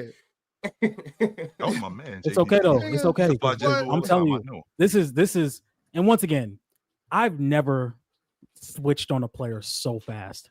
The day Luka got traded, he became my favorite player in the league. He became my favorite player. I wasn't even that hype on Luka before. I knew he was a good player, but like he wasn't even top 5. As soon as he put on purple and gold, top 5 favorite player, not top 5 in the I league. just every time I think about Luka getting Oh. dropped into the Lakers lap, I think about John D and the dude just knocking on the door, and you like, what you doing? Literally, here? I had And to he look just at the ring camera. He just dropping I'm his like, yo. bags. He just dropped his bags. Like, yo, where do I put these? Like, I'm telling like you, with me? Yeah, I'll What's be going honest. on? I can't do that personally. If my team trades for a player that I don't like, I'm just gonna keep not liking him. That's just how I am. Giannis? Who don't you like, Fantastic. Pen? because Pen, who don't you Gotta like? take that damn hat off. Jalen Pen, who don't you like, Pen? Pen, right. give somebody in the league If today. Giannis would have fell in Milwaukee, in Jalen Toronto, Green. Who's the guy that you don't like? Jalen Green. Okay, you don't like Jalen Green. Anthony Simons. There's a lot. Jalen Brown. Jalen Brown. Yeah, that's another Ace one. Bailey. Ace Bailey, all right, but If Jaylen yeah. Brown gets traded to the Toronto Raptors and they end up with the number 3 seed in the Eastern Conference and they end up in the Eastern Conference Championship pin, I promise you, you ain't gonna be up here bashing no Jaylen Brown. You're gonna be Okay. talking about He Jaylen Brown. will pick. You watching He will real pick. time with Brandon Ingram? Chill, you don't know me. So I know you here- very well. He'll be doing Chill. everything I'll he give you. can I'll to give you a little prove bit of he history wants the best player reminder. on that team. He'll do everything he can. Believe me when I tell you this. Okay, when Fred VanVleet was putting up 20 and 20, I was making podcasts calling him selfish as hell, and people were like, "What? Can you just enjoy a win? You must be real fun at parties." When Pascal Siakam was like 30 points, I'd be like inefficient as fuck, and people would be like, "What are you doing, bro? Like this is our player. We supposed to." I just don't care. Me personally, I really don't care. If I don't appreciate your brand of basketball, I give a shit less. If we trade for Joel Embiid, straight up, I swear to God, he's still gonna be the dirtiest player in the league for me. Don't matter. I don't care. This is the thing. If Second they dirtiest trade, if they player. would have Okay, traded, sorry, if they would Mark. have traded Even though he dirtiest broke his player. face against y'all, even though y'all broke his face. But okay. Pascal Siakam, It's dirtiest player. because he gamed him in the playoffs. What was it, game 3 that he hit the game winner against you? I don't give a shit about that. He stepped on Scotty Barnes' foot, busted his ankle in game 1. Bro was on a path to a triple double. Which was Protect inadvertent, Scotty by the way. Barnes. He likes Giannis, by the way. Which was inadvertent, by the way. Give me a break. I'm All right, talking about that happy talking the pen like the sword and hat in Harry Potter. Just the mouth just Yeah, open up. what is it with you and Say it. what is it with you and Swiper Say trying to Green bring Goblin, trying to bring your nerdy ass, Harry Potter, Lord of the I Rings grew up references? on Harry you guys- Potter. I love Harry Potter. That's Yeah, why. I didn't know you was in that swiper nerd tier. Yes, you did. I love Harry Potter. You know I love Harry Potter. But I'm just I- saying Bro, though, you that sat happened. down and watched Harry I have Potter a with first Ox. What are you edition. talking about? I have No, a I read- first I- edition no. Harry Potter. Yeah, I'm real with the Harry Potter. I read every single book as they came out. Like I ain't didn't sitting there watch reading the movies. books. I read the books and watched the movies. Yeah, I got you my don't read son. My son. Superchats, so ain't no way you reading books. Hey, I Yeah, but almost but I'm dropped just that saying, no, elementary. Ken, like They you put got that big ass if book y'all in front of me. would have trade RJ Barrett for Jaylen Brown, I think you need to take a season to just take the hat off. You know what I'm saying, and just embrace it, because y'all Okay, really would I go guess to the I conference gotta finals. take And the hat off. Give me a sec. Y'all would win the East. As you They were saying, would win Ron. the East if they traded for Jaylen Brown. I want to just bring up Kyrie Irving signing. He turned down his player option, I believe, and he signed a 3-year extension with the Dallas Mavericks. So they have Kyrie Irving under the books for the next 3 years. Fire. First edition, baby. First edition. In line, stood there for friggin' 4 hours when these books came out. At Borders. How come you said me and Swiper's nerdy Harry Potter, like you Stood in was line dog- for a I was book. 13 years old. Yeah. and whole time you was on. Oh, Harry basically Potter. what he I said is was grow young up, too. Ox. Penn is a nerd. What's wrong with being a nerd? And Penn's by a the nerd. way, I'm these saying books, he these tried to dog me and Swiper like y'all some dweeb nerd ass, and he got the books right there. When you turn your camera off, I thought you were about to take your hat off. I wasn't expecting you to go grab the Chamber of Secrets. That's crazy. That's crazy. But y'all, the Mavs are looking to use their mid-level exception to get a point guard to fill in for Kyrie until he gets back. And the names that are swirling around are Dennis Schroeder, D'Angelo Russell, Chris Paul, and Malcolm Brogdon. Of these guys, who do you guys like the most for the Mavericks? Call up the Jazz next for Colin Sexton. Christopher. Funny I like enough, Chris Paul. if I don't hate Dennis Schroeder either. Go ahead, real talk. if Buddy can get back to his higher level of play, I like D'Lo. I like D'Lo when D'Lo not tripping. Ox Bro, wild last as hell year- with this. Like Ox really D'Lo, is whack. the rapper, that D'Angelo deal with him Russell. and AD. you talking about D'Lo? I'm The rapper? saying, Who he already you played with talking AD about? Ox before. think he's whack. I don't understand why you If think he he's can, whack, bro, Ox. D'Lo not good, whack, bro. yo. Because can he rock, whack, chill. No, he is not, yo. No, he Everybody, is not, man. raise your hand if D'Lo whack. Oh, see, y'all tripping. I can't believe it. He's not whack, Ox. He's not. No. Hell It's, no. not whack. it's probably a bad No sign that I'm the fucking way. only one co-signing your points. So, shit. Oh my God, there's You no way y'all definitely in the talking minority about. with that. D-Lo No, is not I Boss think they Man need D-Lo, the shooting, other too. D-Lo. I think you they know, need D-Lo. shooting from D-Lo. Hey, you heard what's going on with Uh, Boss Man? Yeah. Yeah, not that Cause- D-Lo, the real D-Lo, the one from California. Yeah, yo. No, I they actually need a like shooter Malcolm from Brogdon. D-Lo. Dennis don't shoot like that. For I'd rather real. have And then Malcolm what's the Brogdon other than one? D'Lo. CP3. CP3 doesn't. He just doesn't shoot the ball. I want Christopher Why do you want Chris Paul, Morris? because I haven't seen For now and for I later. haven't seen him go to a team and the team be worse ever in my life. That's I haven't seen it ever happen. That's true. Someone who can get Anthony Davis the ball consistently. That's Chris Paul. Someone who is going to be the smartest player on the court in probably every game you play. That's Chris Paul. Someone who is going to help be a mentor to Cooper Flag, your number one pick. That's Chris Paul. Chris Paul ticks all the boxes. And he's not going to be someone who you have to worry about when Kyrie comes back in terms of scaling him down. Like, you don't have to worry about go to the bench. He's got no problem playing the backup role. And I think Chris Paul knows one of his last chances for a championship. So you're going to get a fully locked in engaged. Like, Chris Paul was playing for, I don't want to say nothing, but the Spurs weren't winning a championship. That's what I was about to. That's what. And Chris Paul was still. He played every game this year. Mr. Injury prone himself, Chris Paul, at age 38, however old he was 40. Mars, he's 40. Played every game. Mars, you still got bad credit history. That's fine. That's fine. I'm not saying he's gonna be. I'm not saying he's gonna be available for every game for Dallas.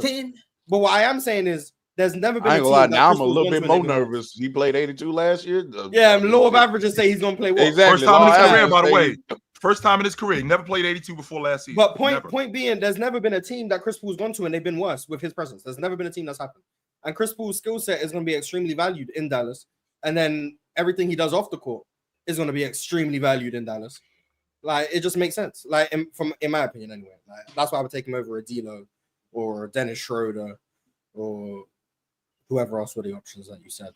I'm taking Chris Paul every time. And by the way, Mars, you get him for a bucket of extra crispy and a six pack too. Like, you get him for a little bit of money.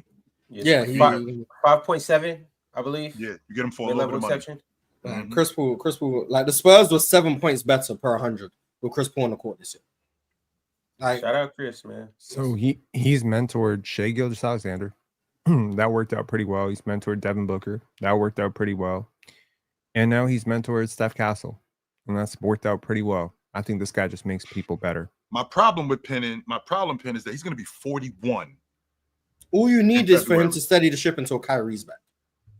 That's it. 41. But that's why I like somebody like Brogdon. Now he might be more injury prone than Chris Paul. Yes, he's made of glass. That may be true. The reason I'm gonna tell you the main reason why I like him is because he can slot in, and this is in theory. He can slot in at the one while Kyrie's gone, but also when Kyrie gets back, he's somebody that I don't mind playing next to Kyrie at the two, or maybe Kyrie's the two, but they can play next to each other because Malcolm's big enough. Or he could still just be that backup guard. Now, obviously, Kyrie and Chris Paul can play next to each other. It's just a little smaller, you know? Yeah. Mm-hmm. I'll give you a funny random stat that probably doesn't mean a lot to anybody up here, but Chris Paul has never had a season where he had a negative box plus minus ever. He is also, as an undersized guard. Box plus minuses, man. It is great. And he's never had a season as an undersized guard with a negative defensive box plus minus. Remains a positive defender according to that stat. So, and my eye test tells me he's also a positive defender. With all of those, Mars, didn't you just tell us that he never got on a crew that? It's almost 20 years, chill. It's almost 20 years. You realize how much prep goes into that as a 6 foot guard? I'll take him. Yeah. I'll take him over D'Lo. I think the year Chris Paul just had is really underrated. But go ahead. Absolutely. I want to make one last case for D'Angelo Russell. I do want to ask y'all this: is he not the best offensive player of that group that we just named? What's the group? Is he better than Schroeder? Chris Paul. Yes. Is passing part of offense? Yes. Yeah, absolutely. He's a good connecting passer. I think D'Lo's the second best passer of that group. Mm-hmm. Right. But he's not Chris Paul. Well, yeah, obviously. I think he's the better scorer. I'd rather go get Colin. I'd rather go get Colin Sexton. Real talk. But is he an option though? For if D'Lo's option, Colin Sexton's option. That's all I'm saying. I'm not. Options? If they want a point guard, Dylan Harper. Okay, Mars, you really trying to get Nico Harrison killed, ain't you? Murdered. You guys are saying point guard. I suggest a point guard. I mean, Hey, Ron, stop the No, bullshit. chill. I'm trying to get this nigga murdered. Just hear this out. I'm trying- Just hear this out. Ron, Nobody wants to hear this shit out. All right. You know what? We do better research. If you're a real hoop knower, you know that Cooper basically played point guard for Duke last year, right? You do know that, right? But he didn't. He basically did because Tyrese Yeah, Proctor but he- and Sion James were not the point guard. So just Cool chill out. does it all. You telling me about basically point guards? I'm telling you about a point guard, Dylan Harper. He we basically a point guard the way okay. Scottie Pippen basically. We need a point guard. You heard me argue that for 2-3 episodes. Mars, we need a point guard no, I'm not doing this. Mars, Ron, super chat. I'm not getting involved in this. No. All right, yo, we got a couple new members. So shout out to Nassim Perry. Shout out to Ruan. And Masinko sent through a members chat. It says, shout out to my fam, Hunter Silas. Yeah, big shout out to Hunter Silas. Definitely. Was at Gonzaga, went to Wake Forest. Probably gonna be a second round pick, guys. Mm-hmm. Oh, he's Shout in the out to draft? Hunter. Yep. Yeah. Nice. Shout out to Hunter. Cool G became a YouTube member. Shout out to Cool G. And Cozy Newton sent through a super chat and said, or members chat, and he said, "What's your thoughts on Ace declining workouts?" We spoke on this a little bit. Yeah, kind of. I also don't have a problem with it. I don't have a problem with it at all. Hey man, dictate where you want to be, bro. Supreme Chef Kobe sent through a members chat and said, "It's been a long time coming, but we here. Go Spurs, go." What's the upside on the Spurs? What's the upside on the Spurs this year, barring health? Because I think Wemby's got some spiritual enlightenment. I think he's going to be a lot better this year. Yes. What's the upside on them? Wemby's going to be a top 5 player this year. I think Wemby's going to be really good this year. Wemby's going. This is the year I think Wemby's a top 5 player in the league. So he's 250 now. Well, maybe I don't know. He's the top 250. 5. According to him, he's 245. I'm about to say his shoulders are rounding out a little bit. You know what I'm saying? He's getting a little thicker now. He's not getting big, but he's getting heavier as time goes on, and that's scary. Sounds like he's grown into a man body, Ox. That's what it sounds like. He's getting. I mean, he's becoming a man. So you know how it goes. You go to your early 20s. By the time he gets 22, 23, 24. He gets some of that strength. I mean, that's a scary sight. I think the Spurs are definitely in the playoffs this year for sure. At the very least, sure. Which is what I was going to ask, because last year, I'm glad you at the brought very that up, least they're in the play yet. Because last year, not last year, 2 years ago, they get Wemby. They win 21 games, something like that. Then this year they lose Wemby, with 56 games. They still win 34 games. What's the projection on San Antonio in the 25-26 season? How many games you got them winning? 49, 48. That's a top 5 seed in the West. Almost 50 wins. That's a top 5 seed in the West. Not necessarily. It's going to be dependent. Yeah, the Clippers won 50 games. They were the 5th seed. Yeah, but 48 may have you in the play-in. Yeah, the Warriors may be in the play-in with 48 in the West. The West is ridiculous. So 48 had us in the playoffs. That's why it's hard to win that many games because every team in the West is good. Yes. The Spurs are in the same division as the Rockets and Mavs. So they're gonna have to see the Rockets and Mavs a lot. I don't know the other teams in the division. I think it's the Grizzlies. The Grizzlies and the Pelicans. Yeah, it's the Grizzlies are the other one because Houston played the Grizzlies a lot. The Pelicans are okay, cool. But the Grizzlies, the Mavs, and the Rockets, you gotta see those teams a lot. It's gonna be tough to win 50 games in the West. So if you win 50 games in the West, you're probably one of the best teams in the league. Just because of what it takes to win that many games. So my guess would probably be low 40s for the Spurs, 40 to 44 in that range. But I still think that's a good season. I don't know where that makes them in the standings, but I think that's a good season. My line for them Mars would be 44 and a half. You know what I'm saying? 40. I think that's a solid line. Yeah, I think that's a solid line. Let me ask y'all something. Where does Wemby and Fox rank as a duo next year? I think they're gonna be a lot better than people. In terms of just as talents or in terms of fit? Whichever way you want to interpret that question. Talent wise, I would say maybe outside the top 5. If I think about it, I think no, because Giannis Dame ain't gonna be there. Drew and not Drew. Is it better than Brunson and Cat? Talent wise, yeah. Yes. Yeah. Yes. Easily yes. Because Wemby's better than Cat and Fox and Brunson's. I think Wemby's better than both. So yeah. I think Wemby's the best and Fox is the worst. But Wemby is. You think Fox is worse than Cat? Yes. Probably. Yeah, probably. All right, so They're good. They're a good duo. Yeah, they're a good duo. Yeah. I got them top 5 next year. Top 5 duo next year. Women 5. Hey, Jalen Green and D Book. Woo, we coming. Yeah, I want to shout out to our Hall of Famers: Multi Kenny, Vale, Kingster, Cheese, Worldwide Mace Television, Jason Grillionaire, Braden, Arch, Joe Breezy, Minor, Rob Deere, and Teddy Hart. Salute to all of you guys. You're the Hall of Famers. That's You all are our Hall of broke. Famers. That's a lot of Yeah. Hall of Famers, bro. You're not tapped We in? turn it into the Basketball Hall of Fame. Yeah, well, the thing about it is, sorry you guys didn't get the invitation to the secret Hall of Fame induction, but we letting guys in now. So salute to all the Hall of Famers. Also, Andre Q sent through a super chat and said, what are the odds they do ace like they did Shador? There's not 6 rounds in the NBA. And number 2, he doesn't have the background that Shador had. So What do you mean by How that, did they Joe? do? How did they do Shador? what I mean is, I think a lot of that Fell all the way to the 6th round. Is I think Ace that- not just better than it was actually the 5th round. I think. I don't think it was the Oh. 6th round. It was the 5th round. I But think to answer Ace your was question, better man, than what Shador is if you compare, because Shador was just getting hyped up in a weaker quarterback class. Like, I think a lot of people are mocking Shador to round 1. I think he's like a round 2, 3 quarterback. It's just it was a weak quarterback class. In the 2024 draft class, I don't think he would have went before any of the quarterbacks that were taken in the first round. I don't think he would have went before Caleb, Jaden Daniels, Penix, Bo Nix, or McCarthy. I don't think he would have went against before any of those guys. He has Damn, good. John D, you know you're not allowed to tell the truth. Yeah, you know you're not allowed to hating tell the truth crazy, about. actually. Yeah, you know you're not allowed to tell the truth about Shador on the internet, bro. yes, you are. Yeah, but you know, a lot of 100%. people they just go off the AP stuff and all that, cut the aura. It's just Shador. He holds on to the ball way too long. He is accurate, but to hold on the ball that long, you're just not that athletic to be rolling around and running around the pocket like that. I mean, like you're neither is Josh Luka, Allen. but you like we Luka? talk about heliocentrism in the NFL. I don't think that. I mean, granted, I want to admit right off the bat, I don't know a hell of a lot about the NFL, but my view on this, from the little I do know, is you don't necessarily want a backup who, when you come out of the gate and you're struggling, the entire fan base is like, why is he not playing? Why is he not playing? Like, typically in the NFL, I think teams prefer their backups to be quiet and not the major hype guys, right? So when you're not super talented, like I think we kind of went through this with a certain quarterback who took a knee.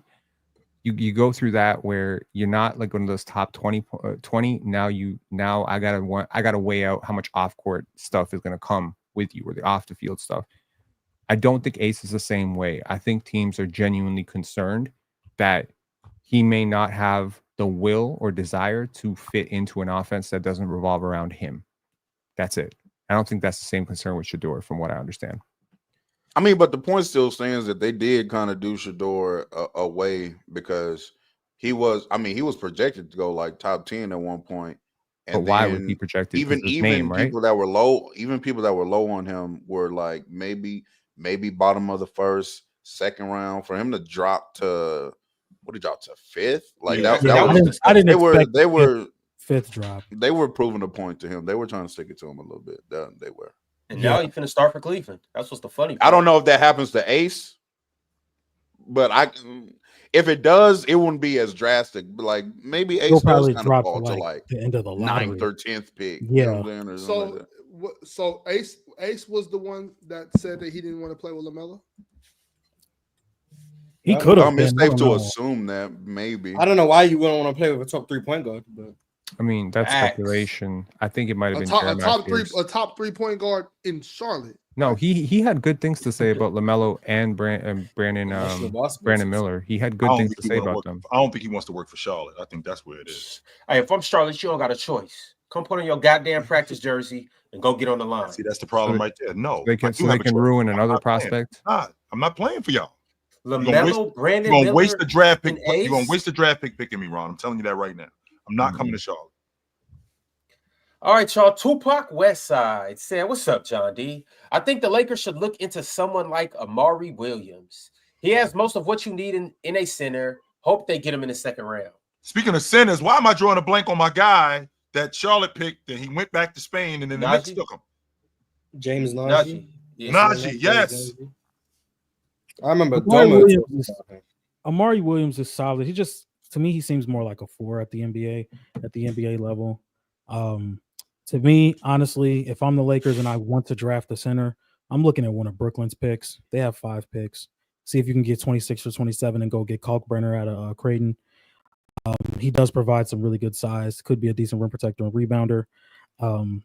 But I just don't think to be completely fair. If I'm the Lakers, hey Brooklyn, what y'all want with this 27th pick? And I will go draft Drake Powell. I think Drake Powell has a lot of really good foot speed on the perimeter. He's not the best ball handler, but he does have a good first step. And he shows confidence in his shot. I think that's something you can work with if you're going to develop him. Now, I know the Lakers aren't the best when it comes to developing guys, but that's who I would take a flyer on. Real quick, I'm just curious. We developed Reeves, Brandon Ingram a little bit. I think we can. We're running our names off the Reeves. Alex Caruso a little bit. I'm curious. I'm curious to know though. Like, and I know we've talked about this a lot, so I know I probably shouldn't go back to this, but I have to because I'm curious. If they did draft Ace Bailey, what's he gonna do? Chill, just not. What's he gonna do? Just not play? He gonna say, "I'm not playing here"? What are you gonna do? That's what James Najee did. He went back to France. Where's he gonna go back to? School? What's he gonna do? Thanks. Is that even an option? Is Ace Bailey gonna go to France? No, he got. Once you get drafted, you can't just go back to college, right? Yeah, they got they now have it. It's now a rule that you can't do that. But at one point it was you could go back to school if you got. But even then, at that point, when you were able to do that, you had to do it if you didn't have an agent because you would lose your amateur rights. Correct. And I know all that's different now with the NIL and all that stuff. I don't know exactly what it is now, but I know back in the day, if you were to go back, that means you couldn't have an agent because once again, like I said, you lose your amateur rights.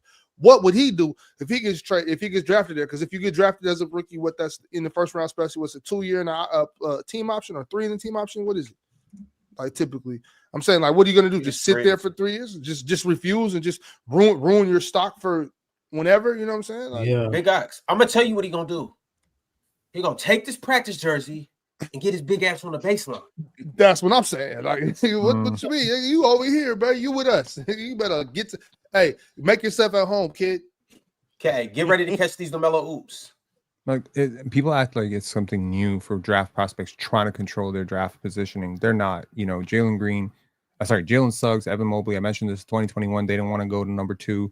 Last year, Alex Starr didn't want to go number 1 to Atlanta because, like this is not new. We've had this before. Okay.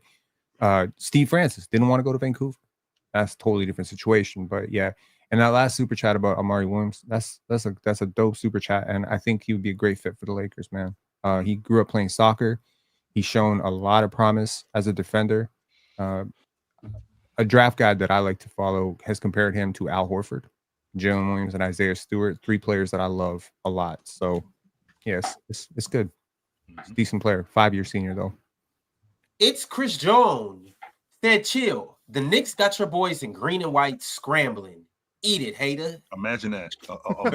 Imagine losing to the Knicks, and now the Knicks just blew the Celtics up, even though they were going into the second apron, and their best player is not going to play this season. If we don't got some of the goofiest people in chat, I swear to God, bro. I found that out yesterday, Joe. I found that out yesterday. You got to admit though, Chill, that was kind of fire.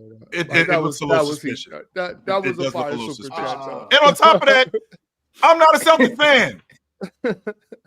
For the 15th time, I'm a Jason Tatum fan. He plays for the Celtics. Like, I'm a New York Knicks fan. Y'all done had our number for the last since KG got over there. Damn near the last 15 years, y'all been at the top of the East or somewhere in there, and we've been at the bottom. Yep. Like I finally get a chance to talk some shit to the Celtics fans. Mm-hmm. I'm gonna talk some shit. I'm gonna tell y'all to eat it, haters. That's your boy scrambling.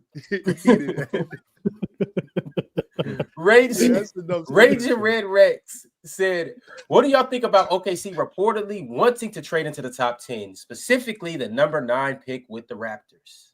It's a good idea for them. I totally understand it. They don't have the roster spots for 2-3 rookies, so if they can package 3 lesser picks and get their guy at 9, that's a really smart move for them. Speaking of your guy at 9, PSG Piccolo said, "I need Carter Bryant to be there at 11. That's all I asked for." I think a lot of people like Carter Bryant because he brought up Tamani Kamara in his draft interview, and people were genuinely surprised that, you know, a player like that would bring up Tamani Kamara, Herb Jones, etc. I'll tell you this much, though. Y'all going to learn a lot about Carter Bryant over the next few years. And one thing you're going to learn real fast is this guy's got a brain. His brain is a basketball encyclopedia. He's basically Chilltown Hoops. I'm telling you right now.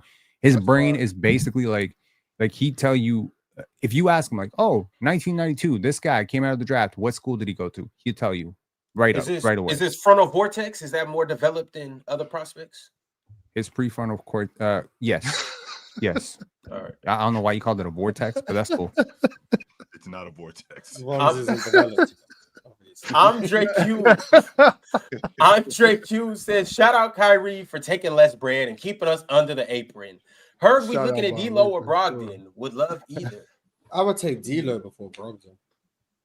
Just go get Colin Sexton, please. Get D'Lo, man. I'm telling you.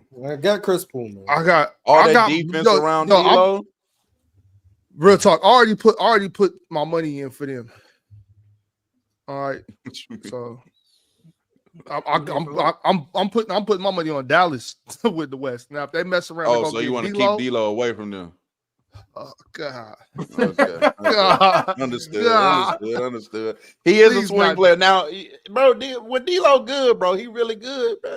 Right. When he bad, he bad. Oh God, when D'Lo is bad, bro, you want to turn the TV on. Anybody but D'Lo. Anybody but D'Lo. I didn't do like at the casino run. It's just, you know, with like people at the gig. You know what I'm saying? Ox for real think that dude is whack. Like, but I'm going through that too. But not if they get D'Lo, I'm not. Shit, D'Lo ruins everything as far as I'm concerned. All right, y'all. Blaze sent through a super chat and said, after watching the finals, if you are the Lakers, are you going after Miles Turner? He's too expensive, no? When he comes off the book, sure. He was at 19 million. What is he going to cost? Right? I'd assume the price is too high. I would too. The contract doesn't work. I watched D'Lo game the Rockets this season, so I would D'Lo. D'Lo wasn't awful when they went to the Western Conference Championship. D'Lo wasn't awful when he took. He was bad in the Western Conference Championship. Okay, when he years ago? Terrible. Was he terrible in the playoffs? Really? Was he terrible against Memphis? Some moments where he got busy. Yeah, was he terrible against Memphis? He was all right. Was he terrible in Brooklyn when he made the All-Star team? He took that team to the playoffs. No Irv, no KD. Was he awful then? Why are you talking about that was 6 years ago. 6 years ago? Okay, I'm talking about D'Lo today. But what was that? That was in the playoffs, right? That was in the playoffs when D'Lo was sitting all. He also played like trash in those playoffs in Brooklyn, by the way. Yeah, in year two, I think it was. Well, you can't praise them for making it, and then when he plays like trash, it's like, he was young. Something like that. Was that against the Nuggets when he was sitting all the way over there? Yeah. When Bruce Brown had that boy out there shaking. Yeah, that was 23, but 24 he was bad against the Nuggets too. Like D'Lo's never played well in the playoffs against the Nuggets. Like D'Lo's had maybe a good series against Memphis, but D'Lo's never played well in the playoffs. He was good against the Warriors. You got a low bar for good these days. Yeah, he was good. He wasn't awful against them. He was cool against the Warriors. Thank you, Jill. Thank you for adding to the propaganda. He was cool. I said good, and I mean like the standard for good has just died. I guess like he was cool. Yeah. Okay, like cool and good is the same thing. No, cool is like you weren't hurt in the team, but you weren't good. You were cool. Yeah, okay, you were possible. Good. Okay, that's good. We'll take that. Sure, that's good possible. enough. Yeah, D'Lo was good. If I remember correctly, D'Lo was good against Memphis. He was cool against the Warriors, and then he sucked against Denver. Like D'Lo's had at best 2 good series in his career. But you don't even need, because Kyrie will be back by that time. You don't even. So just get Chris Poole. Like, as far as I'm concerned, 2 good series in your career. Shout out to D'Lo. I actually don't think D'Lo's a bad player. I don't agree with Ox. I don't think. But I think D'Lo was trash this year.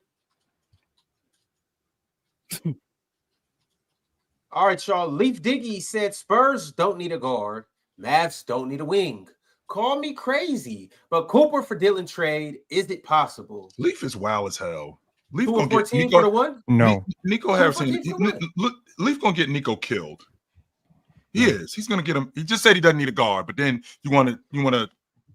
Oh my god. Hey, Nico. Now what if you're if watching, now what if don't what if listen Nico and leave, did, Nico. If you're watching, now don't. what if Nico did do that and Dylan end up being the best player in the draft?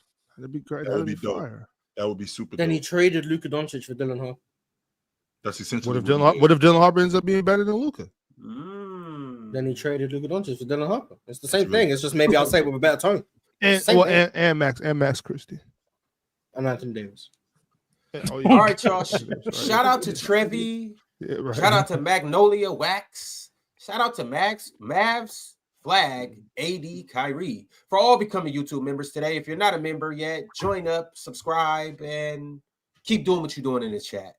Raging Red Rex said, does your decision change based on the Raptors that the OKC Thunder want that pick from the Raptors? You got some Raptors on your mind? Yeah, you said Raptors instead of reports. But Oops. I don't know, man. Too much pen on the panel. I gotta say, y'all gotta stop booking me. I'm America's. All right, chill. See, I'm do interested tomorrow. to see. I'm interested to Peace, see the Joe. trades that happen in the draft because I think there will be some draft trades, and I'm interested to see. Oh, we will be live.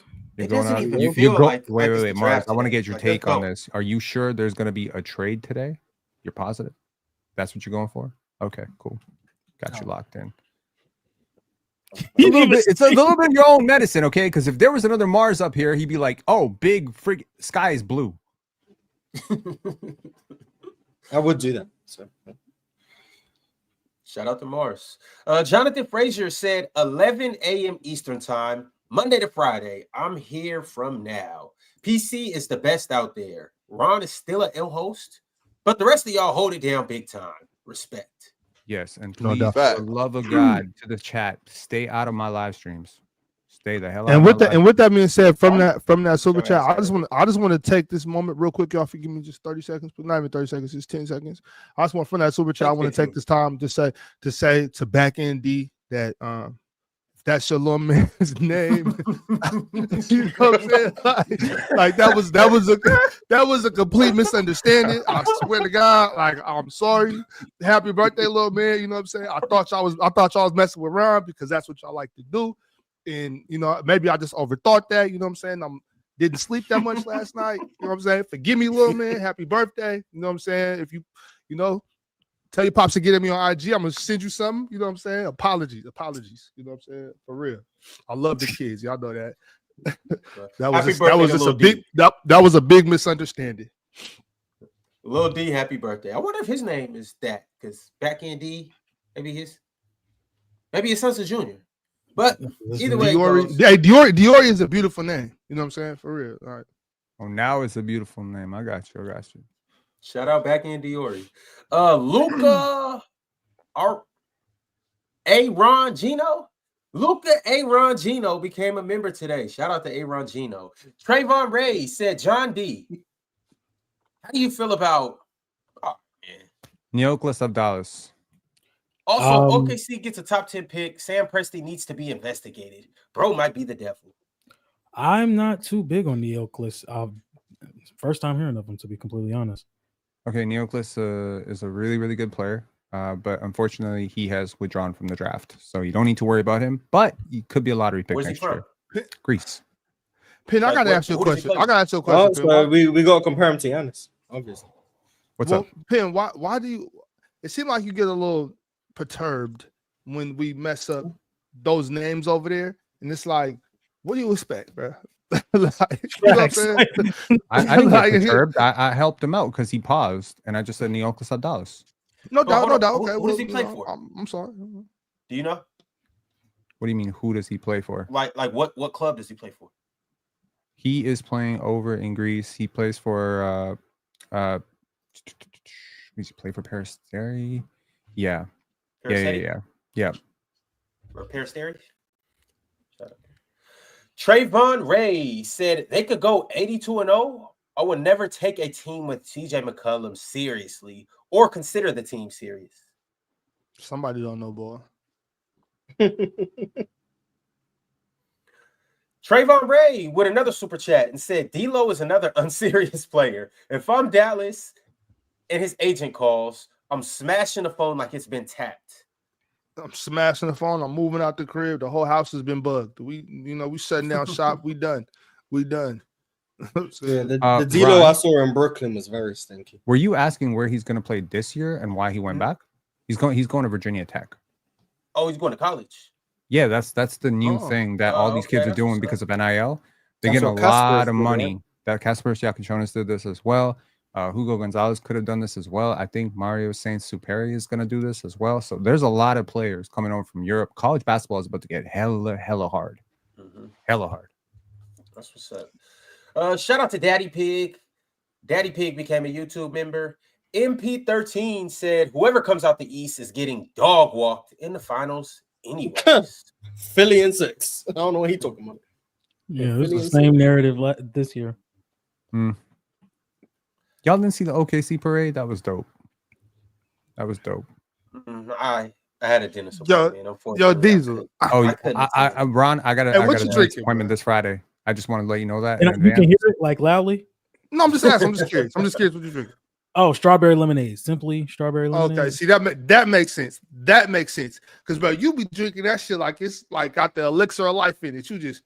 You drinking like a cool ass uncle or something. All right, It's hot whatever's as in hell, that right? cup, whatever's in that cup got to be good as shit. And it's that Simply strawberry lemonade now for sure. Is Is it hot as hell in Chicago right now? Because it's hot as Yeah, hell. it's like in it's Toronto. been like 95 the past 3 days. Like, Oh, that's it? bro, What do you mean that's it? Y'all complaining over That a ain't little shit. 95? shit. We It's get hot as snow hell. in the winter. Right. And I grew up in 110, Pen. That ain't nothing. Yeah, I don't. It doesn't bother me. And that little 8 inches of snow that y'all get, that ain't shit either. 30 inches, 20 inches. We don't get no snow down here. So Yeah, I get the fuck up out of there. I be man. wishing for 30 some inches snow. of yeah, Down cool. there on them farms. Farm just crazy. Masenko sent to a super chat that I'm also high in Orlando. My concern is the center spot. I like Goga and Mo as backups, but Wendell Carter Jr. has to go. I think they need to draft Walter Clayton Jr. and let AB play with him. I would love Thomas Sorber on the Magic, but they just can't get him. They just won't be able to get him. They might. Yeah, who knows? It is draft day. But I mean, they traded the 16th pick. All right, we got another super chat from Daddy Pig. Daddy Pig said, "Who you guys got winning MVP next year? If you had to choose one guy, who is it?" My pick's the same. Yeah, my pick's the same every year, and I've never been right. But we're going with Luka again. We're going with Luka again, man. telling you, 30 gotta 12, eventually win it. 16. At some point, right? Like, It's going going to down. hit. It's going to hit, bro. I'm going with Scott Wayne Barnes. Man, come on. I don't care. Like, I feel you, but you really don't believe that, though. I do. That's the Next thing. year? Sorry, you probably do 2027. believe that, but you'll never convince me that you do. You'll never convince me that you do. Cool. I don't care. Do you understand that? Like, I literally don't care. 20,000 No, people watch I this get- video and think I'm a complete idiot. Man, it's I not don't even care. about that. It's not even about whether you care. Like, I'll come out here and tell y'all I got Trae Young winning MVP. But do I really believe it? No, you don't. Jalen Green, MIP.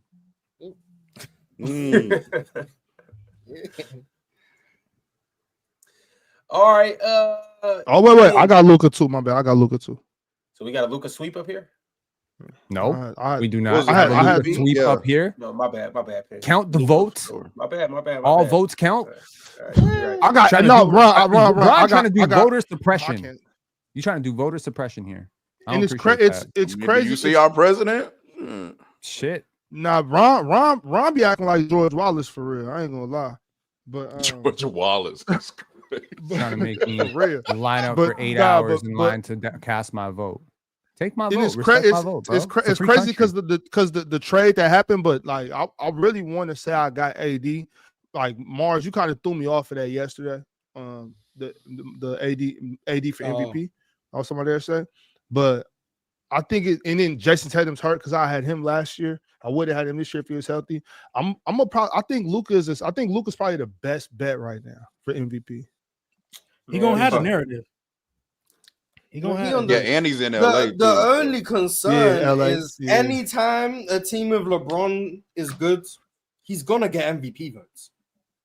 Like, so Luka's gonna lose votes just because LeBron's there. So that's the only. Y'all don't think Shea? Mm. Yeah, I'm surprised nobody picked Shea and nobody picked Jokic.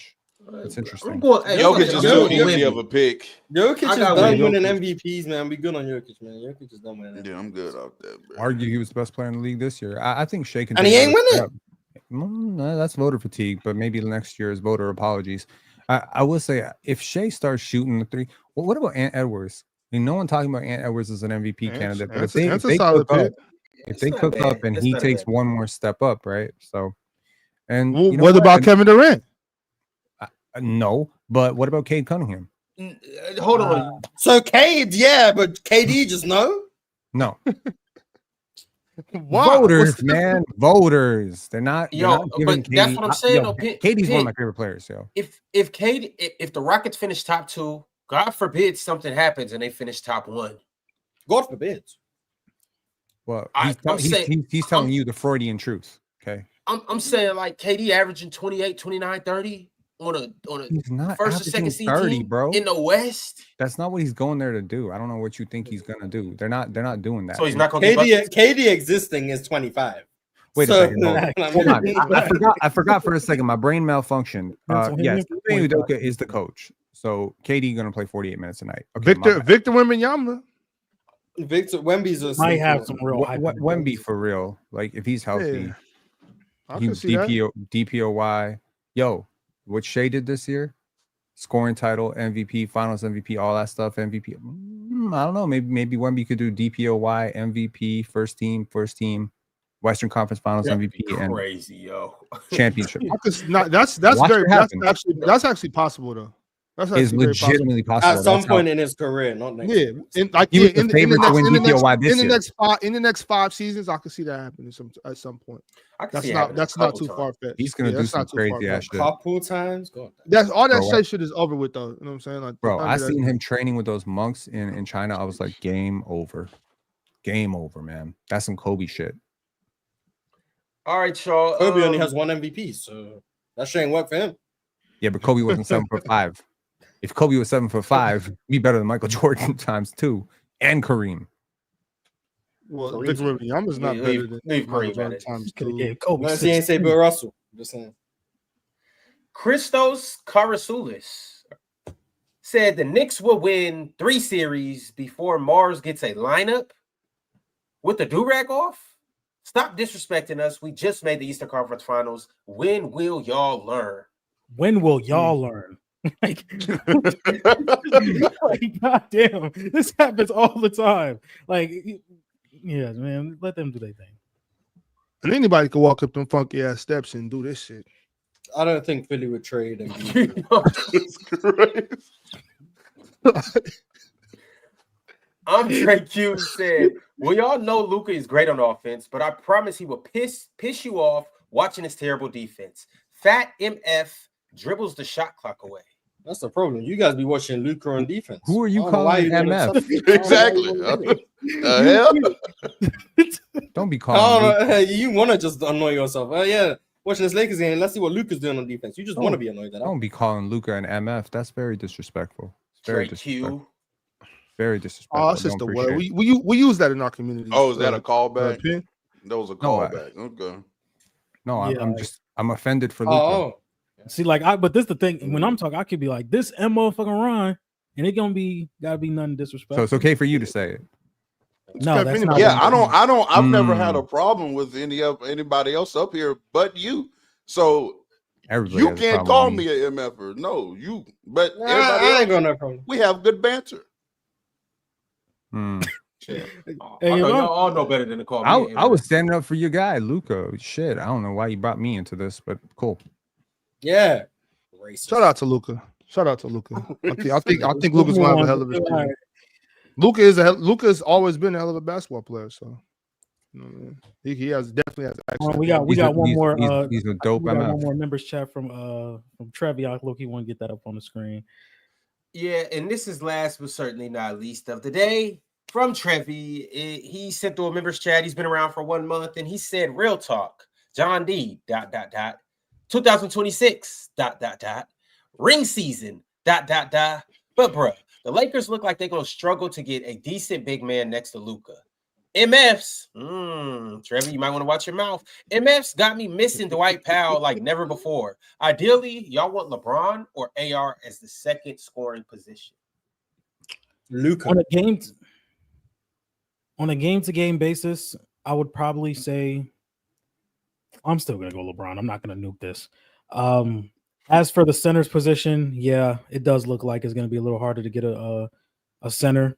I would ideally like two, but something's telling me Clint Capella is gonna be our starting center next year, and I'm not. Don't put that into the atmosphere, please. I'm not excited for it at all. don't put You that got into the 63 and 19 with Clint Capella?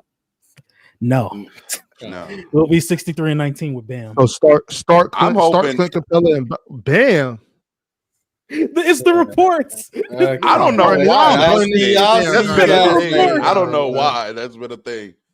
It'll be if we got Bam. It'll be See what y'all did Luka. to Morris? What Fucking Bam. Y'all brought up Bam in the Lakers. He can't take it no more. It'll be Bam, Luka, LeBron, me, John D, Oh man. Low. It'll be nasty the rest of the roster. Hey, I don't know. I'm I suiting don't up. And know. I'm cutting to the rim. I'm cutting to the rim. Hit me. hey, that shit will be so fun. If y'all Hey, think that y'all shit- seen Luka play funnel defense before, shit. Yo. I'm finna Olay. I'm finna Olay niggas to Bam. What? That would be fire, man. All right, MFs. We almost about to get up out of here, but before we do, I do want to let you guys know that Friday will be the Chat Awards. And here's the cool thing about this. It's a bunch of categories you see on the screen right now, but we need you, the people, the fans, the viewers, the subscribers, the members, the goats, the goofies, the bandits, whatever you want to label yourself as, to vote on these things. So right after I hit this live button and in the video, I need you to go through every one of these categories and tell me who you think will win or should win each of these. So y'all do what y'all do best. Vote on who you want to vote on and ultimately keep going, chat. Like the video. We'll catch you guys here tomorrow, same place, same time, same group, or whatever it is. Enjoy the draft later. Shout out, Peace, y'all. shout out, little man. Happy birthday. I was trying to correct it, man. Yeah, that was fucked up. I didn't mean it like that. All right, MFs. We'll catch y'all later. DeMontis for MVP.